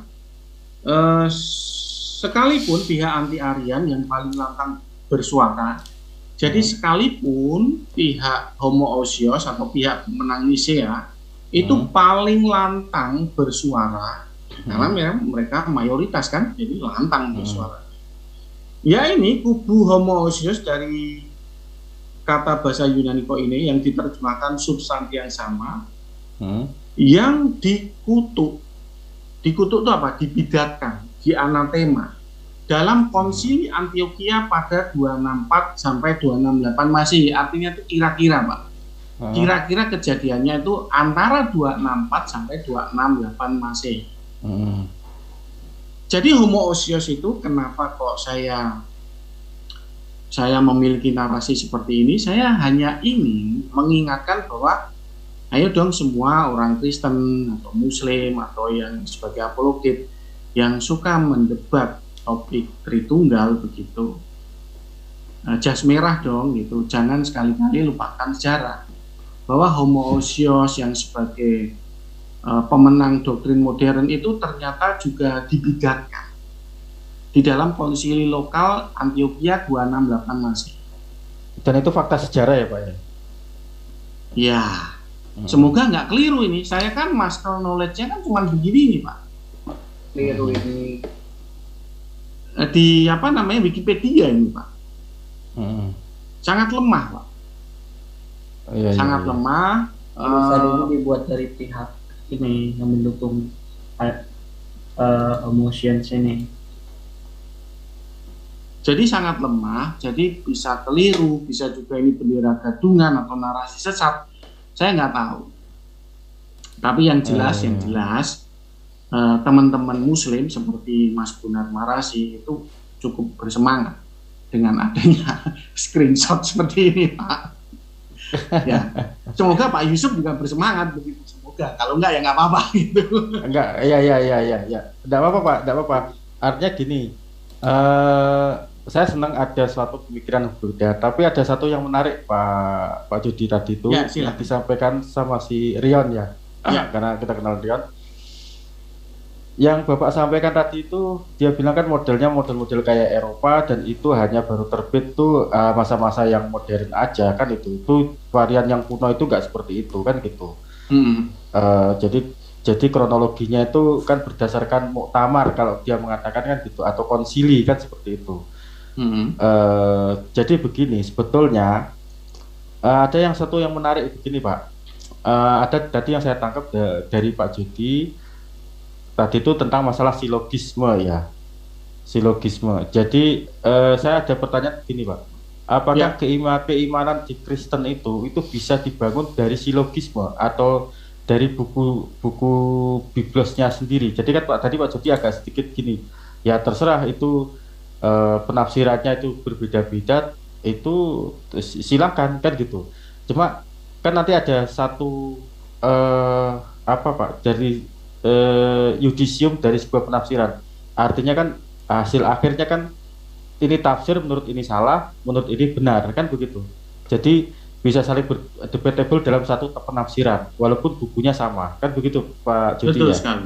Nah sekarang permasalahannya apakah bisa keimanan di Kristen itu hanya berdasarkan silogisme ataukah memang harus seutuhnya itu dari buku biblos yang dibaca terus bisa orang itu bolehlah itu mengegesis sesuai dengan kemampuannya dia atau bagaimana tuh? Monggo Pak Jody gimana? Tentu saja dasar iman Kristen itu teks-teks yang tertulis ya Pak. Teks-teks yang tertulis di Alkitab atau di scripture kuno. Nah, dari teks-teks itu, nah kita bereksegesis. Ya, kita bereksegesis dari teks-teks itu. Nah, ada sedikit sudut pandang yang berbeda antara Yudaisme dengan apa namanya dengan Kristen. Berbedanya begini. Yudaisme itu eksegesisnya tuh lebih jelas. Kenapa lebih jelas? Karena tuh Yahweh itu Allah yang dibentuk. Allah yang dibentuk memiliki bentuk, memiliki kemuliaan yang jelas, entah itu Shekinah glory atau Jehovah yang di langit atau tiang api, tiang awan, membelah laut dan sebagainya. Itu memiliki realitas konkret yang jelas. Sehingga firman-Nya itu juga jelas. Jadi ketika para rabi menafsir, para nabi menafsir, itu basisnya itu realitas konkret Yahweh itu, Pak. Nah, jadi apa yang difirmankan oleh Yahweh itulah yang ditafsir begitu oleh para rabi. Nah, sedangkan di dalam Evangelion itu karena basisnya itu adalah Lukas 2 ayat 31, kabar baik bahwa telah lahir Tuhan dan Juru Selamatnya di kota Daud begitu, Evangelionnya itu. Jadi kan kita ini eksegesisnya itu bagaimana ya menafsir manusia Yesus Kristus ini adalah Allah itu sendiri atau anak Allah itu sendiri atau Theos itu sendiri. Bukan prima causa loh ya. Kalau Triteos kan Theos boleh, anak Allah boleh, tapi bukan prima causa. Nah, karena sifatnya itu adalah mengeksegesis Evangelion, menafsir dari manusia ini, kemudian kita menafsir bahwa itu adalah Allah yang turun ke muka bumi, makanya tidak heran bisa muncul berbagai penafsir. Begitu, Pak. Iya. Nah, ini ada yang menarik lagi. Tadi salah satu temannya Aderion tuh nampaknya satu paham dengan Aderion ya. Ya. Dia selalu tadi itu kan dia minta ke perjanjian lama. Ya. Dari yang diterangkan Pak Mas Jody tadi itu, coba itu seakan-akan seolah-olah tadi saya simak pertanyaannya itu dia membantah habis-habisan yang disampaikan Mas Jody. Jadi coba taruh dibenturkan dengan perjanjian lama. Nah, ini nanti bagaimana menyikapinya Mas Jody. Terus yang kedua gini Mas Jody, ini ada yang menarik. Ya. Saya membaca naskah-naskah lama itu gini. Sebetulnya Immanuel itu sebetulnya kan kalau di dalam yang satu Yahudi itu mengatakan Immanuel bukan Yesus, tapi kalau di Kristen Immanuel itu ya Yesus. Ini menurut Mas Jody gimana? Ini berdasarkan penafsiran atau berdasarkan gini? Artinya gini, kekeh Immanuel adalah Yesus itu gitu. Misal atau gimana? Coba Mas Jody gimana? Lah kalau kita orang Kristen ya sangat jelas Pak, Immanuel ya memang Yesus Pak. Iya. Itu sudah tidak terbantahkan. Gimana? Ya artinya pada posisinya sebagai Kristen Immanuel itu Yesus itu sendiri yang dijanjikan gitu Pak ya? Betul sekali. Oh ya. Betul sekali. Terus posisi menurut Mas Jody Yesus ini sebagai apa tadi? Seperti Theos yang bukan prima causa gitu ya? Bukan, dia bukan, karena di kenosis itu loh Pak. Jadi kalau kita menganggap, jadi kejedotnya homoousios itu, kejedotnya tuh di Filipi 2 ayat 7. Begitu. Nah Pak Airasus Sabdono itu dalam pengajarannya itu sangat jelas. Anak Allah itu dikenosis, dilucuti kealahannya, dikosongkan. Begitu.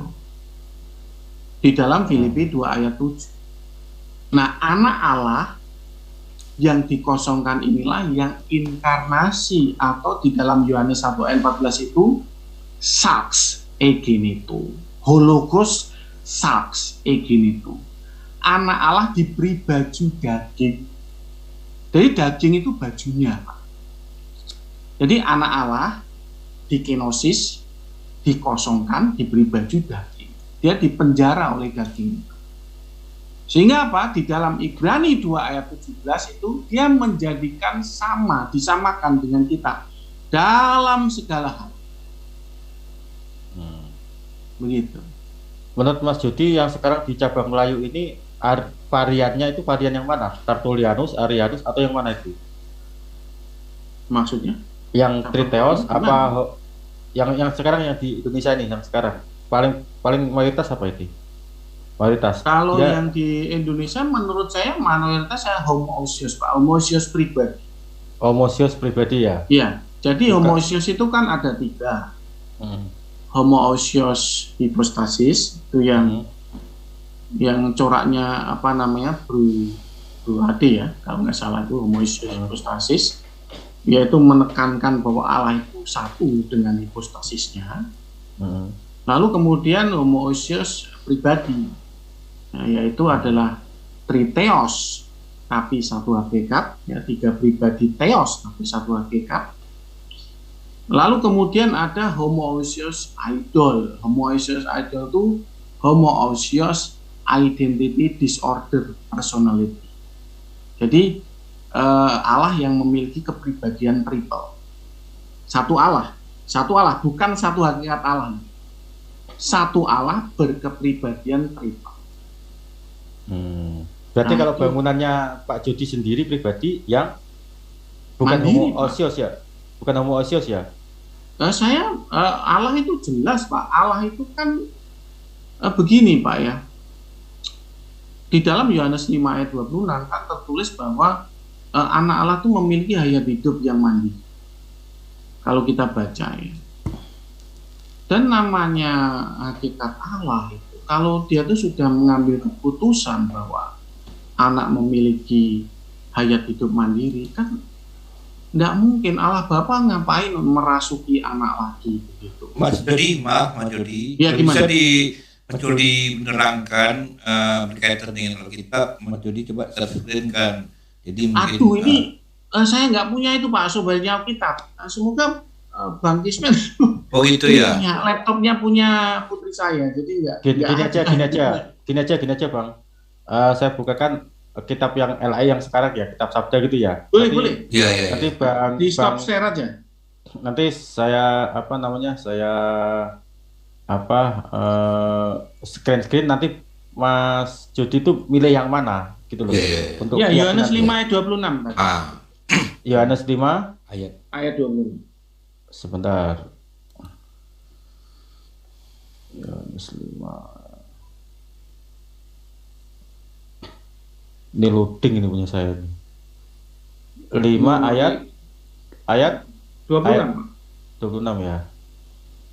Sebentar nih. Oke. Saya screen ya. Tutup dulu Mas Jody. Oh iya, sorry. Sudah saya tutup. Yang ini Mas Dia. Silakan. Yang ini. Iya, betul. Enggak, ini bangunan untuk yang keyakinannya Pak Jody apa keyakinannya untuk yang mana nih?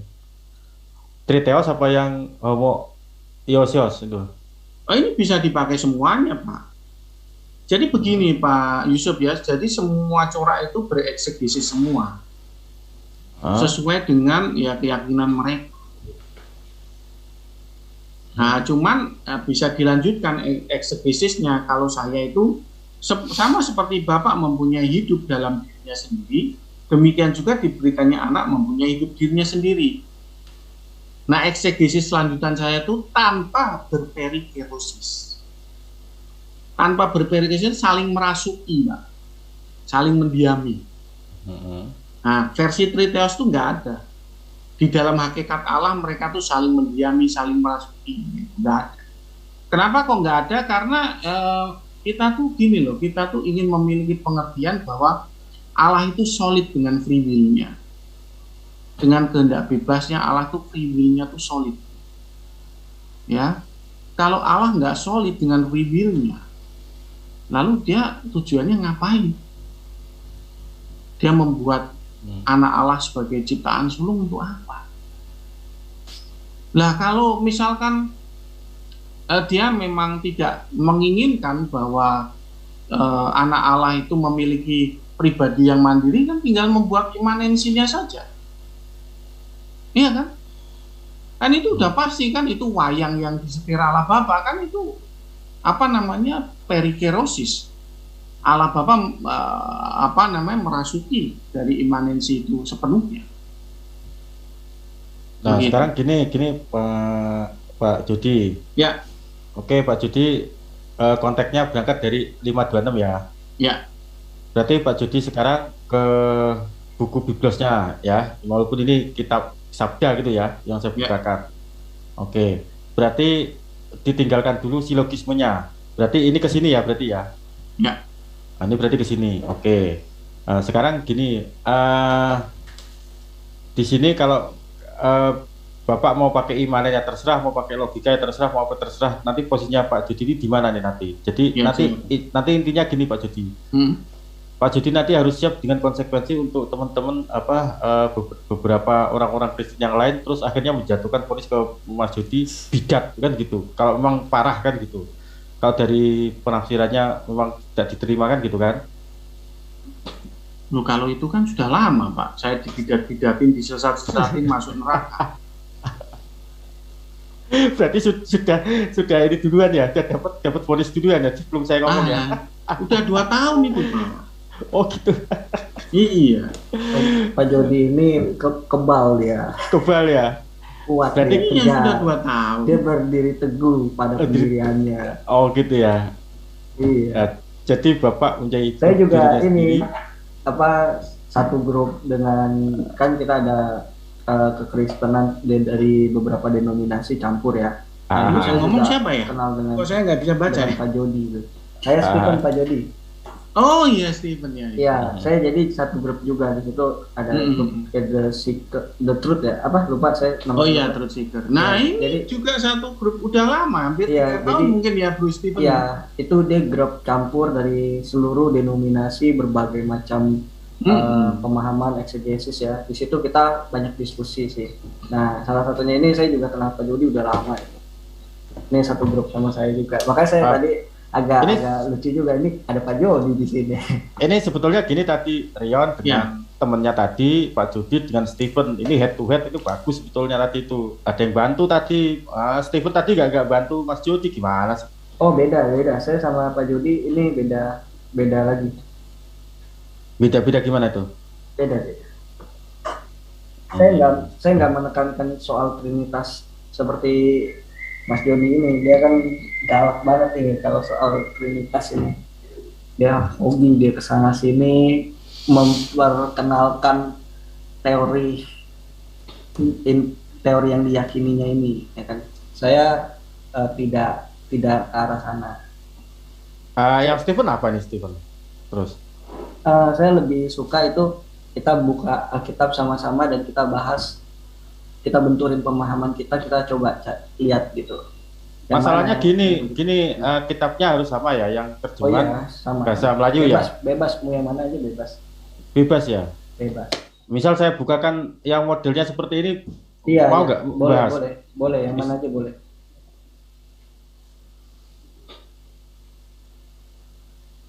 Ini.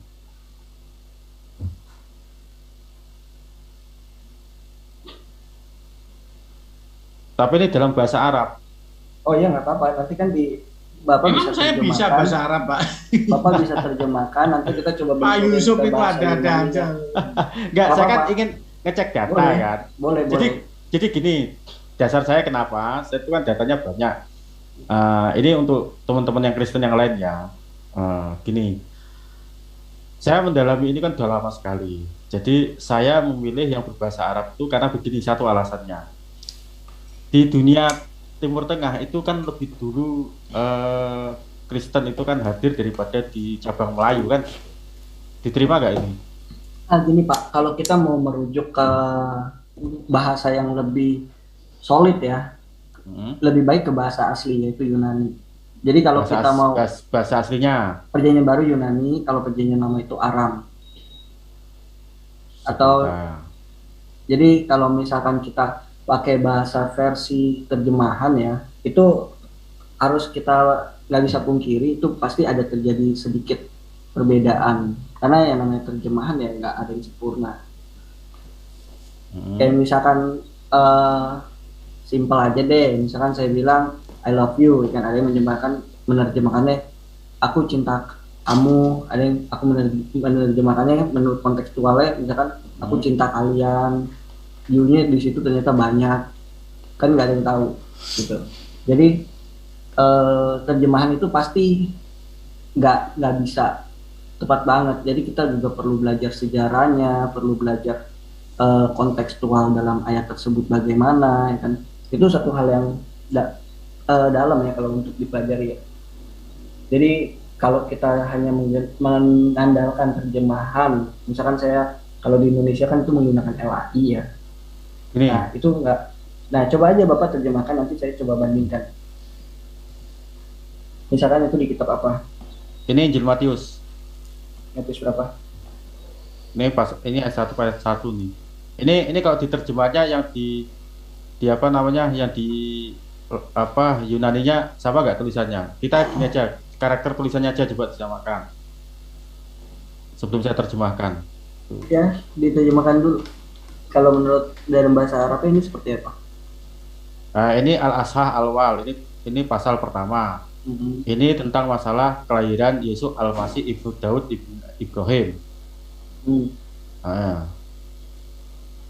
Wa Ibrahim waladu Ishak, wa Ishak waladu Yakub, wa Yakub waladu Yahuza, wa akhwatuhu wa Yahuza waladu Faris, wa Sarah min Samar. Wa faros waladu hasron. Langsung Wa diterjemahkan hasron aja haram. Pak. Saya nggak ngerti bahasa Arab.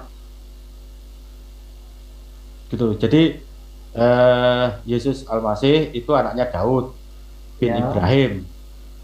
Ibrahim itu punya anak namanya Ishak. Ishak punya anak namanya Yakub. Yakub Ya. punya anak namanya Yahuda dan saudaranya. Ya tepat. Dan saudara-saudaranya. Iya benar. Dan Yahuda itu anaknya Faros, Ya. Wazarah, Min Ya, Samar, oke. Min Samar. Terjemahan ini cukup baik. Nah itu gimana itu? Ini misal kita mau pakai ini gitu, katanya ada Yunaninya kan gitu kan?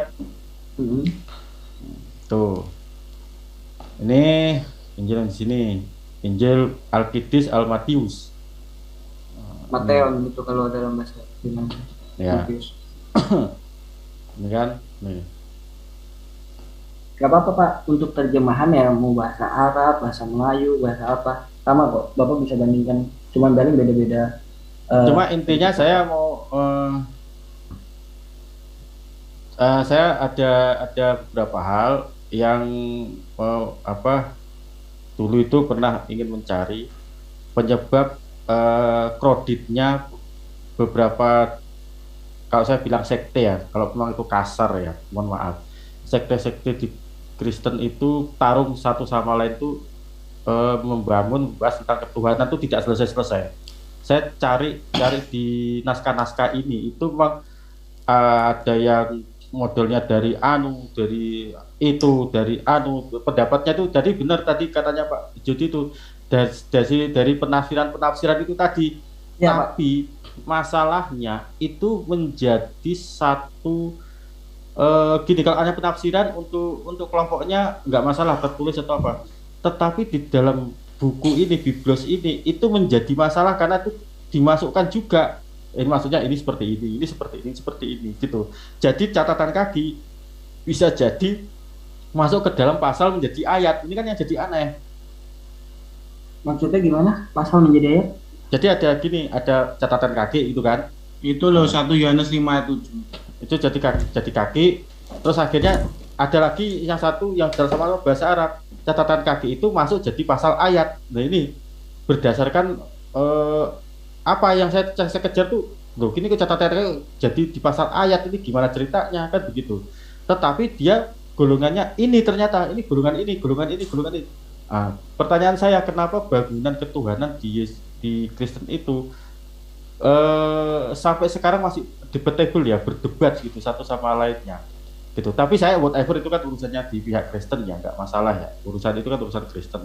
Cuma tadi saya menarik dari Mas Jody pembahasannya, yang menarik itu sebetulnya gini Mas Jody, saya senang sama Mas Jody itu siap dibidakan gitu loh dengan pemahaman yang berbeda. Ini menarik saya, siapnya itu di mana ini sebetulnya, kan harus menyiapkan bantahan atau argumentasi yang kuat kan gitu sebetulnya. Nah ini satu saran lagi untuk Mas Jody, referensinya kalau bisa jangan hanya gambar-gambar seperti itu Mas Jody, kalau bisa teks asli naskah buku yang tercetak Mas Jody, jadi kuat. Kelihatannya saya menolak Pak, sudah banyak yang memberikan saran seperti itu, saya menolak. Menolaknya kenapa Pak Jody? Ya karena memang saya harus membuktikan bahwa dengan master knowledge yang hanya murahan begitu bisa meyakinkan orang. Kalau saya gagal ya sudah, saya cuma jualan bakulan kuliner dan saya nggak perlu ikut-ikutan begini. Saya harus berhasil di situ. Kalau nggak berhasil di situ sudah, saya terminate saja pergerakan ini dan nggak ada gunanya. Oh gitu ya. Jadi apa yang ditawarkan, konsep yang ditawarkan Pak Jody ini memang maaf ya, ini agak sedikit minoritas. Jadi Pak Jody juga kesulitan untuk mencari sumber, karena lebih tepatnya adalah ini konsep yang dibangun ya. Jadi enggak sih, sebetulnya ada yang memberikan nasihat supaya ke perpustakaan UKDW Yogyakarta itu juga nggak terlalu jauh dari Solo. Tapi ya, baik, silakan sampai saat ini saya menolak Pak. Saya menolak Pak Yusuf ya.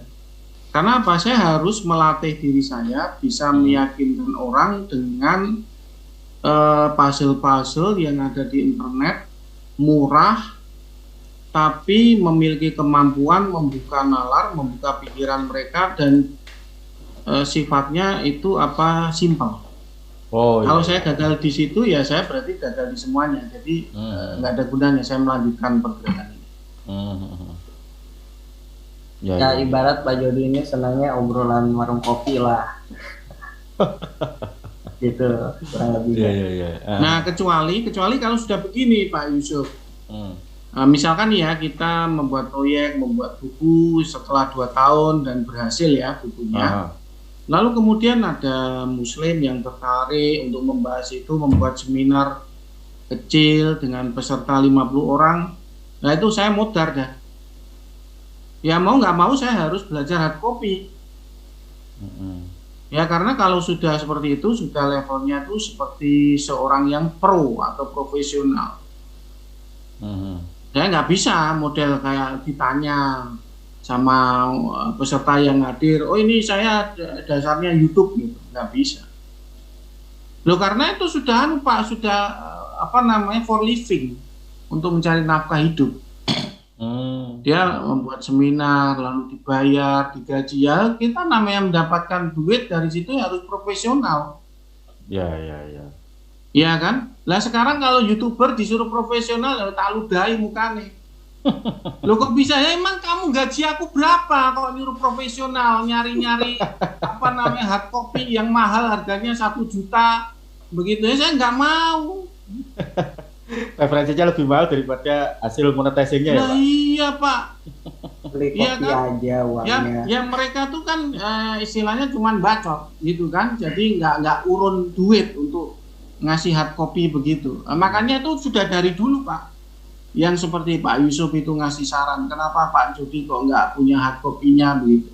Itu perpustakaannya. Hard copy-nya emang gedebuk dari langit, itu harus beli dan mahal-mahal. Saya nggak mau. Ya sudah, ini dulu aja dulu tahapannya. Iya. Gini Pak Yusuf, tadi saya menanggapi ya. Gimana? Memang ya kekristenan ini dia itu mempunyai banyak penafsiran. Penafsiran itu sendiri sebenarnya bukan berasal dari kitabnya atau terjemahannya. Yang menjadi dasar daripada penafsiran itu bisa berbeda adalah orangnya. Bagaimana cara orang itu membaca, betul. Karena kalau terjemahan itu kurang lebih mirip-mirip juga. Saya pakai terjemahan apa aja boleh. Pak Yusuf mau pakai terjemahan Arab, mau pakai terjemahan apa, boleh, ya kan? Itu cuma 1-2 kata doang yang missing. Dan kita bisa tetap bahas, lihat kajian berdasarkan tekstualnya atau sejarahnya atau bahasa asli Yunaninya, itu bisa ketemu kok. Itu hal yang sederhana gitu. Yang menjadi masalah itu cara kita membaca gitu. Ada orang itu membaca karena dia udah mempunyai konsep terlebih dahulu sebelum dia membaca. Jadi dia hanya mencari ayat-ayat itu untuk menguatkan konsepnya. Jadi gini, bagaimana sih cara kita membaca dengan baik? Ini kita bicara baca umum ya, bukan kita baca Alkitab atau Al-Quran atau apapun ya. Kita bicara baca umum, cara kita membaca. Belajar yang baik dalam membaca itu adalah kita memahami apa yang ingin disampaikan penulis. Itu yang pertama. Apa sih yang si penulis mau sampaikan itu? Nah dari situ kita pegang fakta-faktanya dulu. Dari situ kita baru melihat satu rangkaian itu, oh ternyata gambarannya yang mau disampaikan itu seperti ini gitu. Bukan kita ini membaca, oh saya cari artikel yang dukung ini deh. Misalkan saya kepercayaan saya kayak gini, maka saya cari artikel-artikel yang mendukung kepercayaan saya ini. Oh karena ini ada, entah itu dibidarkan, entah itu diakui atau enggak, yang penting asal pernyataan ini mendukung saya cuplik lah menjadi kayak dukungan atau sumber saya ya kan. Nah yang seperti itu kurang tepat ya kan. Ini kita bicara baca umum ya, kita bicara baca umum, kita nggak bicara baca kitab. Jadi yang jadi permasalahan gitu Pak, banyak orang Kristen ya lihat, jadi ada sejarah di mana pada saat itu memang orang awam, orang-orang Kristen itu tidak bisa membaca Alkitab. Ini disebut masa kegelapan dari abad 5 sampai kalau kurang lebih abad 13. Di situ hanya orang-orang yang pemimpin-pemimpin agamanya, entah uskup atau romo atau apalah, yang mempunyai hak untuk membaca kitab suci. Jadi orang awam itu tidak bisa membaca. Nah, sampai satu kali terjadi masa reformasi yang dikenal oleh gereja oleh tokoh bernama Martin Luther. Kita perlu ngerti dulu filsafat yang kita maksudkan ini apa gitu. Kalau filsafat yang kita maksudkan adalah ilmu merumuskan, nah maka semua yang diajarkan dengan rumus itu udah filsafat. Ya. Jadi gini, nanti kalau untuk Islam nanti saya sendiri nanti yang pematerinya, nggak masalah. Ini kan saya penanya ke pihak Mas Stephen sama Mas Judi ya. Intinya saya itu kan hanya ingin meng-compare data yang saya punya saja gitu. Gimana Mas Judi? Ada lagi yang mau disampaikan Mas Judi untuk ini? Apa? Iya, jadi Pak Yusuf itu kurang terbiasa berdiskusi lugas kalau saya lihat tipe karakternya Pak Yusuf. Ya tapi nggak apa-apa, memang tipe-tipe orang beda. Jadi namanya sedang topik membahas tentang eksegesis hakikat Allah, ya sudah di situ saja dulu. Jadi nggak usah lari ke Paulus. Jadi bisa dimulai dari Mas Yusuf tuh langsung tanya saja, jebret begitu. Bro Stephen itu memiliki corak trinitas yang mana? Oh, saya begini. Loh, Bro Stephen berani memilih enggak? Oh, kok tidak? Lah, tidak alasannya apa? Oh, karena saya memiliki sistematika cocok atau sistematika cover teologi. Gitu. Karena saya memiliki sistematika cocok, sehingga saya pokoknya yang penting ada kitab, ya terserahlah ngambil kesimpulan yang mana. Begitu diskusi itu lugas. To the point, jadi nggak ngantuk yang menyimak channelnya Bang Kismet. Oh gitu. Iya. Iya. Oh, siap. Nggak apa-apa. Ya ini untuk untuk latihan kalau nanti sering ketemu sama saya. Saya memang ya kadang ya agak galak begitu, Mas Yusuf. Jadi memang ini konteksnya ya, konteks perdebatan orang Kristen itu adalah memiliki eksegesis atau menafsir hakikat Allah. Terus gimana yang nggak mau menafsir? Ya nggak mau menafsir, minggir, gampang sekali. Iya kan? Saya mau renang nih Pak, silahkan masuk. Mas Stephen mau renang gitu. Aduh, Pak Yusuf, saya Udin sedang makan. Loh, lalu apa masalahnya Udin? Saya nggak mau renang. Oh ya udah, kalau nggak mau renang ya jangan masuk. Kalau nggak mau menafsir eksegesis hakikat Allah ya jangan masuk di sini. Ya. Jangan masuk di forum ini. Jadi statement apapun tuh ampas semua yang bikin ngantuk. Nggak ada gunanya. Gitu loh. Benar nggak ini saya Bang Kismet? Betul, sangat betul. Iya. Mantap Mas Judi. Iya, biar rame. Padahal sudah minum kopi mau ngantuk juga kan jadinya. Iya. Datar apanya? Reaksinya apa? Nah, cuman saya tuh biasanya memang membiasakan menahan diri. Kalau saya nggak diberi kesempatan ngomong, saya diem begitu. Tapi begitu diberi kesempatan ngomong, ya saya kadang yang ladung begini. Jebret ya. Iya. Supaya apa? Supaya on the track. Tujuan channel ini dibuat untuk apa? Tujuan kita berdiskusi sampai jam 1 untuk apa? Begitu. Ya memang kita ini orang-orang gabut ya, orang-orang gabut yang kurang kerjaan buat channel seperti ini. Tapi setidak-tidaknya hargailah waktu kita yang memang memiliki tujuan untuk membahas ini. Ya nanti saya misalkan kerjasama sih sama Pak Yusuf ini membuat buku, galak saya. Diksi kata begini nggak bisa kepakai, bertele-tele bulat nggak bisa. Harus jebret. Ya langsung to the point. Ini kita harus apa? Against homoousios. Kenapa harus dilawan? Karena silogismenya bulatnya bagaimana? Jret begitu. Ini kita sedang membahas triteos, hakikat Allah. tentang Yahweh posisinya gimana, jret. Bro Stefanus ya mau nyemplung di dalam perdebatan Pastora Trinitas enggak? Gitu, panjang lebar diagonal. Minggir, jadi nyimak saja atau sambil tidur nyimak Zoom boleh. Makanya tadi sebelum Pak Yusuf nanya, itu saya tanya dulu, ini Pak Jody udah selesai belum? Kalau udah selesai ditutup pembahasannya, karena kan ini beda topik, saya juga udah tahu ini beda topik yang saya bahas. Nggak apa-apa. Saya tanya, Terus Steven ini mau kan ditutup dulu nggak? Kalau mau ditutup tutup, kalau nggak mau ya udah gitu. Ini kan saya biarkan seperti itu supaya Pak Yusuf ini bisa mengikuti ritme kita. Iya. Oke, terima kasih. Mas Jody, untuk closing statement nanti dari sebagai pemateri silakan. Nah, mungkin begini Bang Yusuf, masih ada di partisipan kita yang lain dengan Pak Yang Rul. mau tanya. Mungkin ada Pak Rul mau bertanya. Selamat malam Pak Rul. Halo Pak Rul. Oke, Bang Dedi ada yang mau ditanyakan lagi? Bang Rahman? Halo? Bang Ryan hilang dari apa nih?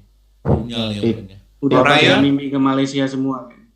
Bang Rul, Bang Ryan, Bang Dedi pada ngantuk mungkin. Bang Rahman, 4 orang sedang ngantuk. Oke, kalau udah mau diakhiri, ya mungkin Mas Jody diminta untuk close statement untuk acara ini. Untuk Mas Jody dipersilakan. Terutama saya mengucapkan terima kasih buat Bang Kismet untuk kita sama-sama untuk mempererat persaudaraan begitu. Walaupun kita beda iman, tapi kan kita satu NKRI. Ya. Saya terutama mengucapkan terima kasih buat Bang Kismet ya. Semoga channelnya Bang Kismet semakin berkembang. Yang kedua, saya berterima kasih untuk partisipasinya Bro Steven dan Pak Yusuf. Nah, terutama untuk Pak Yusuf, semoga kedepannya bisa bekerja sama lebih lanjut membuat buku Against Homoousios. Oke, sip. Nah, semoga dari situ Pak Yusuf bisa istilahnya lebih memiliki sudut pandang yang tajam di dalam sudut pandang mengenai kekristenan. Gitu, terima kasih Bang Kismet. Ya, terima kasih kepada Mas Jody atas penjelasan diskusi tadi, pandangan Mas Jody tentang Triteos. Semoga Mas Jody juga tidak bosan-bosan nanti di channel ini bisa kita berkolaborasi untuk menggali tentang akidah Mas Jody. Dan mungkin juga nanti bisa besoknya kita bisa membahas topik-topik yang lain dan kita kolaborasikan ataupun dalam diskusi ataupun mungkin kita jadikan narasumber nanti kita